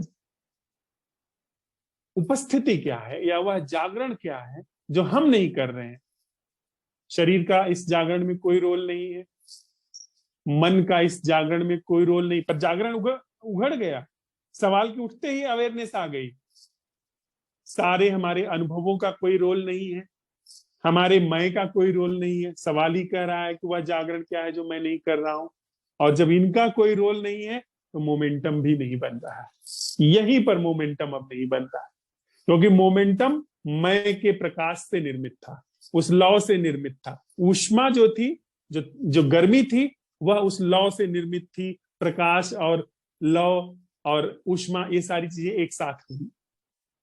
लेकिन अब वो आपने कहा कि उसको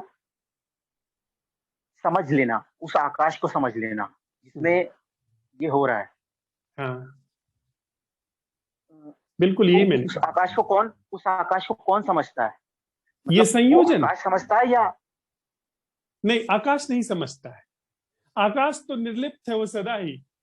आकाश को यह जो संयोजन है वह समझता है। हम लोगों ने अभी बात की थी ना, संयोजन। जैसे रथ जो है वो एक संयोजन है, रथ को कहीं आप पाएंगे नहीं। उसी तरीके से यह जो मैं है, मैं का जो पूरा संचार है, जिसके मोमेंटम को लेकर के ऊष्मा आगे निकल गई थी, यही समझता है। जब इसने समझ लिया कि नहीं, ओ असल जीवन तो यह नहीं है, असल जीवन तो वह है जो सहज अब अवेयरनेस में है, जो सहज जागरूकता है, वह असल जीवन है। उसने जब समझ लिया, वो विसर्जित हो गया। देखो ना, मैं अभी तक होश में आने का प्रयास करता रहा हूं, ठीक है। अब मैंने यह सवाल उठाया कि वह होश क्या है जो मैं नहीं कर रहा हूं। होश घटित होना शुरू हो गया। अब जो अब तक होश साधता रहा, उसने अपनी झूठेपन को देख लिया, झूठेपन को अपने पहचान लिया कि मैं एक संयोजन हूं, मैं रथ हूं जो कि एक संयोजन है। संयोजन देख लिया, संयोजन को देखने में ही मैं का अंत है, क्योंकि असल जो है उसको पता चल गया। असल के जानते ही नकल जो है अपने आप विगलित हो गया। क्या मैं अपनी बात स्पष्ट कर पाया? जी, आपने कहा कि मैं तो होता ही नहीं है, फिर वो कैसे जान सकता है?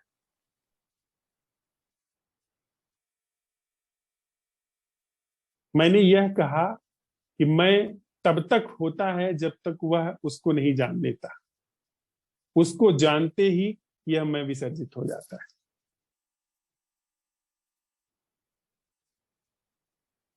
तो मतलब ये जानने की घटना पहले होती है और उसके, या दोनों साथ साथ में होती है? दोनों साथ साथ कह सकते हैं। उसका उसकी प्रतिभिज्ञा और इसका अवसान एक युगपत घटना है। प्रभु, जैसे आपने कहा कि प्रश्न उठाते ही वो मैं जो होता है लुप्त हो जाता है, तो मतलब वो तो होता है, लेकिन फिर वो वापस आ जाता है। तो हाँ, वह जब वापिस आ जाता है, तो क्या उस समय का जान गया था? जैसे प्रश्न उठाते ही जो मैं लुप्त हो जाता है, वो जान गया था वो कोई और मैं था, ये अब दूसरा है। जैसे ही हमने यह प्रश्न उठाया कि वह जीना क्या है जो मैं से मुक्त है, वहां तत्क्षण ऐसा जागरण, ऐसा जीना घटित होना शुरू हो गया जिसमें हमारा कोई रोल नहीं है। अब इस मैं की पूरी संरचना में एक अंतर्दृष्टि है कि मैं झूठ हूं, असल तो वो है। क्या यह बात सच है?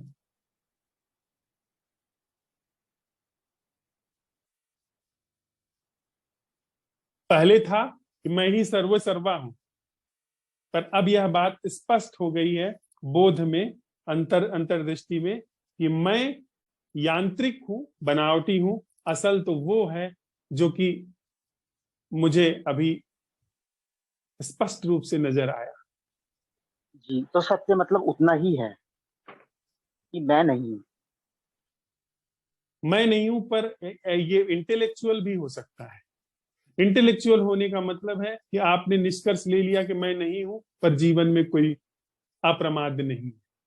वो सारे जो शास्त्रार्थ करने वाले लोग होते हैं, उनका यही हाल होता है।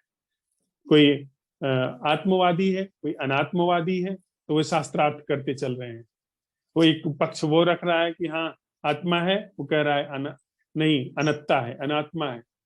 पर वह जो वास्तविक सहज जीवन है, जो सच का जीवन है, यानी ऐसा जागरण जो कि बिना प्रयास के है, वह दोनों में नहीं।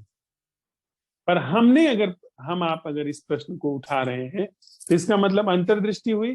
फिर अगर वह चीज आ जाती है, तो फिर इस तरह से देखो सिद्धार्थ, आपने अभी यह सवाल उठाया कि अभी बोलने में, सुनने में वह उपस्थिति क्या है जो हम नहीं कर रहे हैं, और हमको नहीं, बुद्धि को, तब जबकि यह जागरण घटित होने लगा, संदेश स्पष्ट रूप से वहां पर चला गया कि हाँ, ऐसा जीवन घट तो रहा है जिसमें मैं कुछ नहीं कर रहा। उसने देख लिया, यह क्लियर इंसाइट हो गई वहां पर, या कहें तो बुद्धि के पार भी एक इंसाइट हो गई वहां पर, मोमेंटम में भी इंसाइट हो गई करके अगर देख लिया, बात यहां पर छूट गई, खत्म हो गई, जागरण चला गया। अगर चला गया, दोबारा जब यह आता है तो वह इंसाइट आकर के इस प्रश्न को लाएगी। प्रश्न को नहीं है, प्रश्न तो अगर ठीक से उठाया गया तो एक ही बार उठाना है, उसके बाद तो इंसाइट, उस प्रश्न ने जो इंसाइट लाई है वह काम करती है। फिर वह इंसाइट वहां आकर के कह रही है यह झूठ है, और जागरण में कह रही है यह प्रमाद जो है यह झूठ है। वहां पर जागरण बस तत्क्षण जगह ले। लेकिन हमारा विचार क्या करता है वहां पर? वह जैसे ही होश आता है, जैसे ही बेहोशी का पता चलता है, विचार तत्क्षण सक्रिय हो जाता है। वह उसको मैनेज करने की कोशिश करता है, ऑर्गेनाइज करने की कोशिश करता है कि देखो, इसके पहले तुम्हें जागरण आया था, और अब जो है इतनी देर बाद तुमको यह पता चल रहा है, इसके बीच में बेहोश रहे, अब देखो मुझे काम करने दो। वह कैसे, हम अब पता लगाएंगे कि कैसे वह जागरण बना रहे। इसका मतलब विचार अपने बने रहने के लिए वहां पर एक उपाय जुटा रहा है। पर यह खतरा अगर समझ लिया अब हमने आपने, तो जितनी बार बेहोशी होश छूट जाएगा, छूट जाए, अंतर्दृष्टि वहां पर है। इसके बाद फिर जब पता चलेगा तो बेहोशी का पता चला, ओवर। पुराना मोमेंटम है माइंड का और शरीर का। हो सकता है थोड़ी दूर तक साइकिल हम पैदल चलाने के बाद थोड़ी रोक लेते हैं, तब भी थोड़ी दूर साइकिल जाती है, थोड़ी दूर जाती है, लेकिन इसके बाद रुक जाती है। ये जो पुराना मोमेंटम है, जो शरीर बह रहा है, माइंड बह रहा है, हो सकता है यह मोमेंटम थोड़ी दूर तक जाए, लेकिन अगर वह अंतर्दृष्टि वहां पर है, असल जीवन यह मोमेंटम नहीं है, तो वहां पर सिर्फ जागरण बचता है। ऐसा जागरण जिसमें शरीर बह करके पूरा समाप्त हो सकता है, मन समाप्त हो सकता है और भावनाएं समाप्त हो सकती हैं, और ये जो ढर्रा है ये तो समाप्त इसी के साथ हो ही गया उसी समय, जैसे ही यह देखा गया कि ऐसा जागरण संभव है। प्रभु मैं बताता हूँ ये मैं क्यों पूछ रहा था, ये बात मैं हाँ। क्यों पूछ रहा था, क्योंकि ना मेरा माइंड ना मतलब इसके ही पीछे लगा रहता है कि ना कुछ जानना है, कुछ नया जानना है, कुछ नया जानना है, और बहुत मतलब जैसे जैसे भूख होती है ना बहुत जानने की, कि कुछ मिल जाएगा जानकर। तो मैं इसलिए पूछ रहा था कि मतलब इसे रोकना कैसे है, क्या इसे रोकना जरूरी है, या मतलब कोई उपाय भी है इसे रोकने का? सिद्धार्थ, पहली बात, कुछ नया यहां जानने को नहीं, और न ही पुराना रिकॉल करने को है। सच वहां पर उपस्थित है। तो हो सकता है एक अर्थों में यह बात सही है कि सच क्या है उसे जानने की प्यास है, लेकिन दूसरे अर्थ में भी इसे समझ लेना जरूरी है कि हो सकता है कि जो सच है वह जाना ही हुआ है, और जानने की कोशिश में वह खोता चला जा रहा है। एक बात हुई। दूसरी बात, जानना आप किसे कह रहे हैं? क्या जानना सूचना के रूप में, ज्ञान के रूप में, अनुभूति के रूप में? ध्यान दीजिएगा, हम लोगों ने आज इस पर बात की है। शारीरिक अनुभूति के रूप में, मानसिक अनुभूति के रूप में, या इमोशनल अनुभूति के रूप में? किस अर्थों में आप जानना चाहते हैं? नया शारीरिक अनुभूति के रूप में जानना चाहते हैं, आप तीखा खाते हैं, उसमें आप कड़वा भी शामिल कर लीजिए, नई अनुभूति हो जाएगी। वह तो आप नहीं जानना चाहते होंगे। आपको गर्मी लग रही है, आप जाकर के बर्फ में लेट जाइए, आपको ठंडी लगने लगेगी। कम से कम यह अनुभव तो आप नहीं चाह रहे हैं। मानसिक अनुभूतियों में, मानसिक जो जानना होता है, उसमें आप बहुत सारे चीजें नहीं जानते हैं, उनको जान लेंगे, भंडार भर जाएगा, आप ज्ञानी हो जाएंगे, पंडित हो जाएंगे। कम से कम वह तो आप नहीं जानना चाहते हैं अगर सच के प्यासे हैं। नए अनुभवों को जानने में जो कि इमोशंस हैं, इमोशनल अनुभव हैं, वह भी आप नहीं जानना चाहते कि सारे इमोशनल अनुभव जो हैं वो हमारे संस्कारों से आते हैं। हम कभी रणभेरी बज जाती है तो फिर हमारे, अभी लड़ाई वगैरह छिड़ जाए तो हमारे खून बढ़ना शुरू हो जाता है, जोश आना शुरू हो जाता है, पर वो सारी चीजें हमारे संस्कारों से आ रही हैं।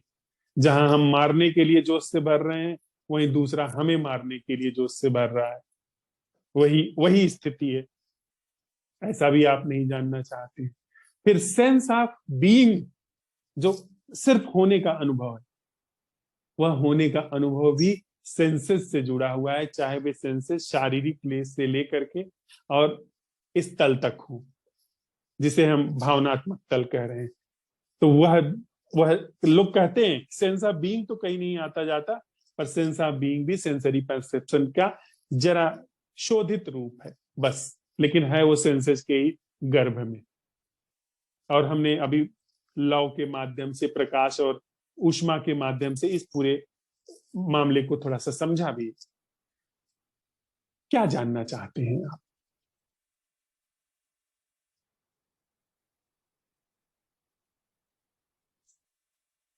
सारे तल स्पष्ट हो गए? नया क्या ये तो कोई जानना उत्तर है? ही नहीं आ रहा। इसका मतलब कि कहीं यह जो पुराना मोमेंटम है ना, कुछ पाने का, कुछ होने का, कुछ जानने का, वह यहां पर चल रहा है। असल में कुछ जानने को नहीं है, जागने को है। Just being, just awareness, not getting, not being, just awareness. अब अवेयरनेस वहां पर जगह लेनी शुरू हो गई, ऑर्गेनिक अवेयरनेस, तो आप क्या कहेंगे कि यह नई चीज मैं जान रहा हूं? क्योंकि वहां तो जानने वाली ही बात नहीं है, मैं ही नहीं हूं, वहां पर मैं का कोई रोल ही नहीं है जो जान रहा है। तो भाई सिर्फ इस निष्प्रयास जागरण को अवसर दो। सभी संदर्भों में ऑर्गेनिक अवेयरनेस का मतलब ऑर्गन से नहीं है।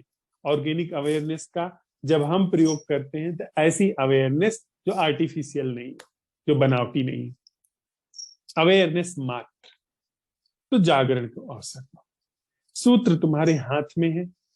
कोई भी संदर्भ हो, कोई भी स्थिति हो, परिस्थिति हो, सवाल उठाओ कि वह उपस्थिति, वह अटेंडिंग, वह जागरण सुनते हुए कहते हुए क्या है जो मैं नहीं कर रहा। तुम्हारे इस प्रश्न में ही वह जागरण घटित होना शुरू हो गया, और उसको अवसर दो। खुद मिटो अब। जानने, पहचानने, होने, न होने, पाने, खोने, यह सारी शब्दावलियों में कुछ इधर उधर मत करो, उनको चलने दो। बस वहां सवाल उठाओ, ये जो पाना, खोना, होना, न होना है, इसमें वह जागरण क्या है जो मैं नहीं कर रहा हूं। बस जागरण जिस चीज को गला दे, जागरण जिस चीज को पिघला दे, पिघला दे। तुम्हें मिटा दे, मिटा दे। सिर्फ वही मिटता है जो झूठ है। सच कभी नहीं मिट सकता है। तैयारी रखना कि अगर इसमें मैं भी झूठ हूं तो मैं मिटने के लिए राजी हूं। सच उद्घाटित हो। यह अन्वेषण है, यह आविष्कार नहीं है, खोज नहीं। सच का अन्वेषण होता है, सच की खोज नहीं होती। खोज तो फिर आप वायुयान की कर लेंगे। अन्वेषण वहां पर जो है, अगर वह मुझे मिटा करके होती है तो हो जाए। वहीं पर होने का, नॉट सेंस ऑफ बीइंग, होने का ऐसा अद्भुत स्वरूप है, अद्भुत ढंग है, जो निर्वैर है, जो निर्ग्रंथ है, जो अप्रमाद है। निश्चित वहां पर है भाई, निश्चित वहां पर है। बस इस जागरण को अवसर देते चलो।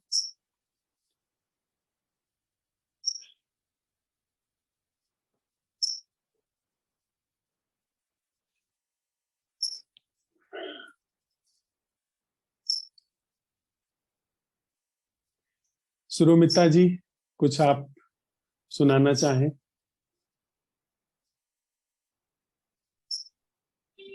जी।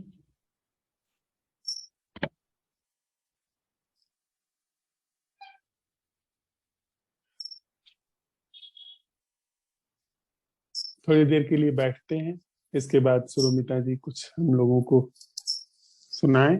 इसके बाद फिर से जो हम लोगों ने साझा किया है उसको अपने जीवन में उतरने का अवसर दें, और फिर वह जीवन में हमारे अवतरित भी हो।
इस कमरे के बाहर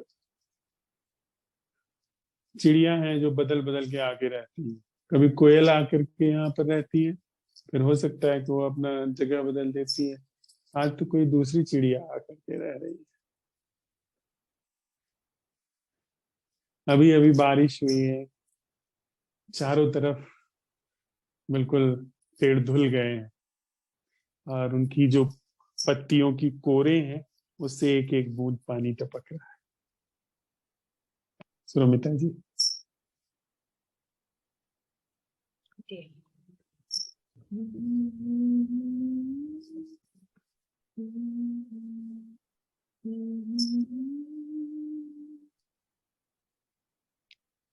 प्रकृतिं परमाम् अभयां वरदां नररूपधरां जनतापहरां शरणागत सेवक तोषकरीं प्रणमामि परां जननी जगतां गुणहीन सुता न पराधयुतान् कृपयाद्य समुद्धर मोहगतान् तरणीं भवसागर पारकरीं प्रणमामि जननी जगताम् विषयं कुसुमां परिहृत्य सदा चरणाम्बुरुहामृत शान्तिसुधां पिब भृङ्गमनो भवरोगहरीं प्रणमामि परां जननी जगताम् कृपा करु महादेवी सूतेषु प्राणतेषु च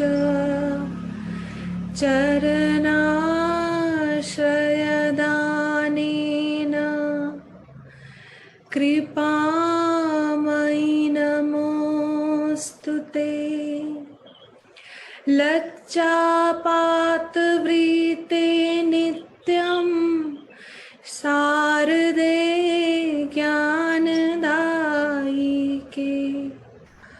पापेभ्यो न सदा रक्षा कृपामयि नमोऽस्तु ते रामकृष्ण गता प्राणान् तन्नमा श्रवणप्रिया तद्भावरञ्जिताकारं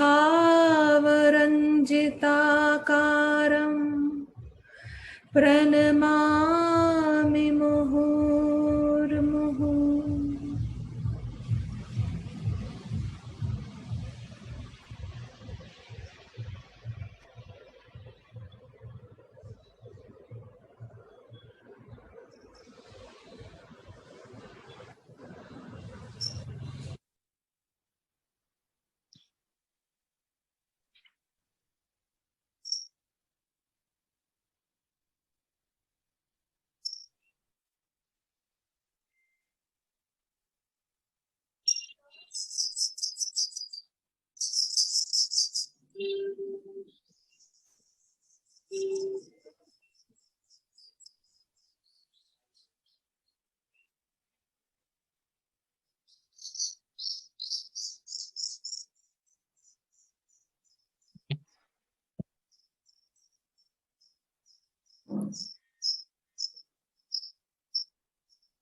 हम लोगों को अस्तित्व ने अवसर दिया साथ साथ चलते हुए इस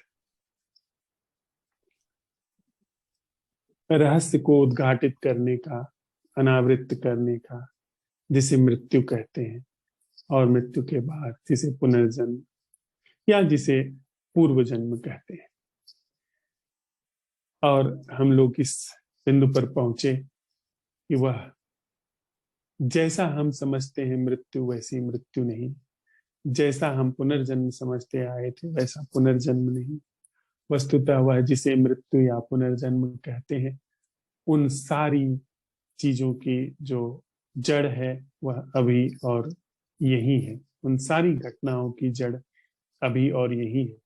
यहाँ पर यदि हम उसे उघाड़ सकें, जिसके लिए हम लोग साथ साथ चलते हुए असंभव प्रश्नों का प्रयोग कर रहे हैं, तो वह अमृत कहीं है ही नहीं।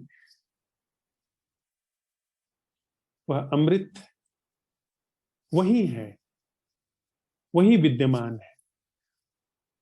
यह सारा तथाकथित जीवन जिसे हम जीवन समझते हैं वह जीवन नहीं है। वह जिसकी मृत्यु होती है वह मृत्यु नहीं है। और वह जिसका पुनर्जन्म होता है या पूर्व जन्म था, उसका प्रश्न ही नहीं उठता। जो अमृत है वह सच है, जो अमृत है वही वास्तविक है। उसके अतिरिक्त सब बस ख्याल है, सब बस एक धारणा है, एक मान्यता है, एक प्रमाद का मोमेंटम है। कुछ भी कह लें, जो भी चल रहा है। आप सब साथ आए, इस अस्तित्व ने अवसर दिया, उसके लिए हृदय से साधुवाद। और यह मंगल कामना है कि हम सब के जीवन में जो यांत्रिक है, बनावटी है, प्रमाद का निर्माण है, उसका अवसान हो, और जो अमृत है उसका भली भांति अनावरण हो। वह हमारे जीवन का हिस्सा हो, वह हमारे जीवन का सच हो। फिर से सबको साधुवाद और नमस्कार।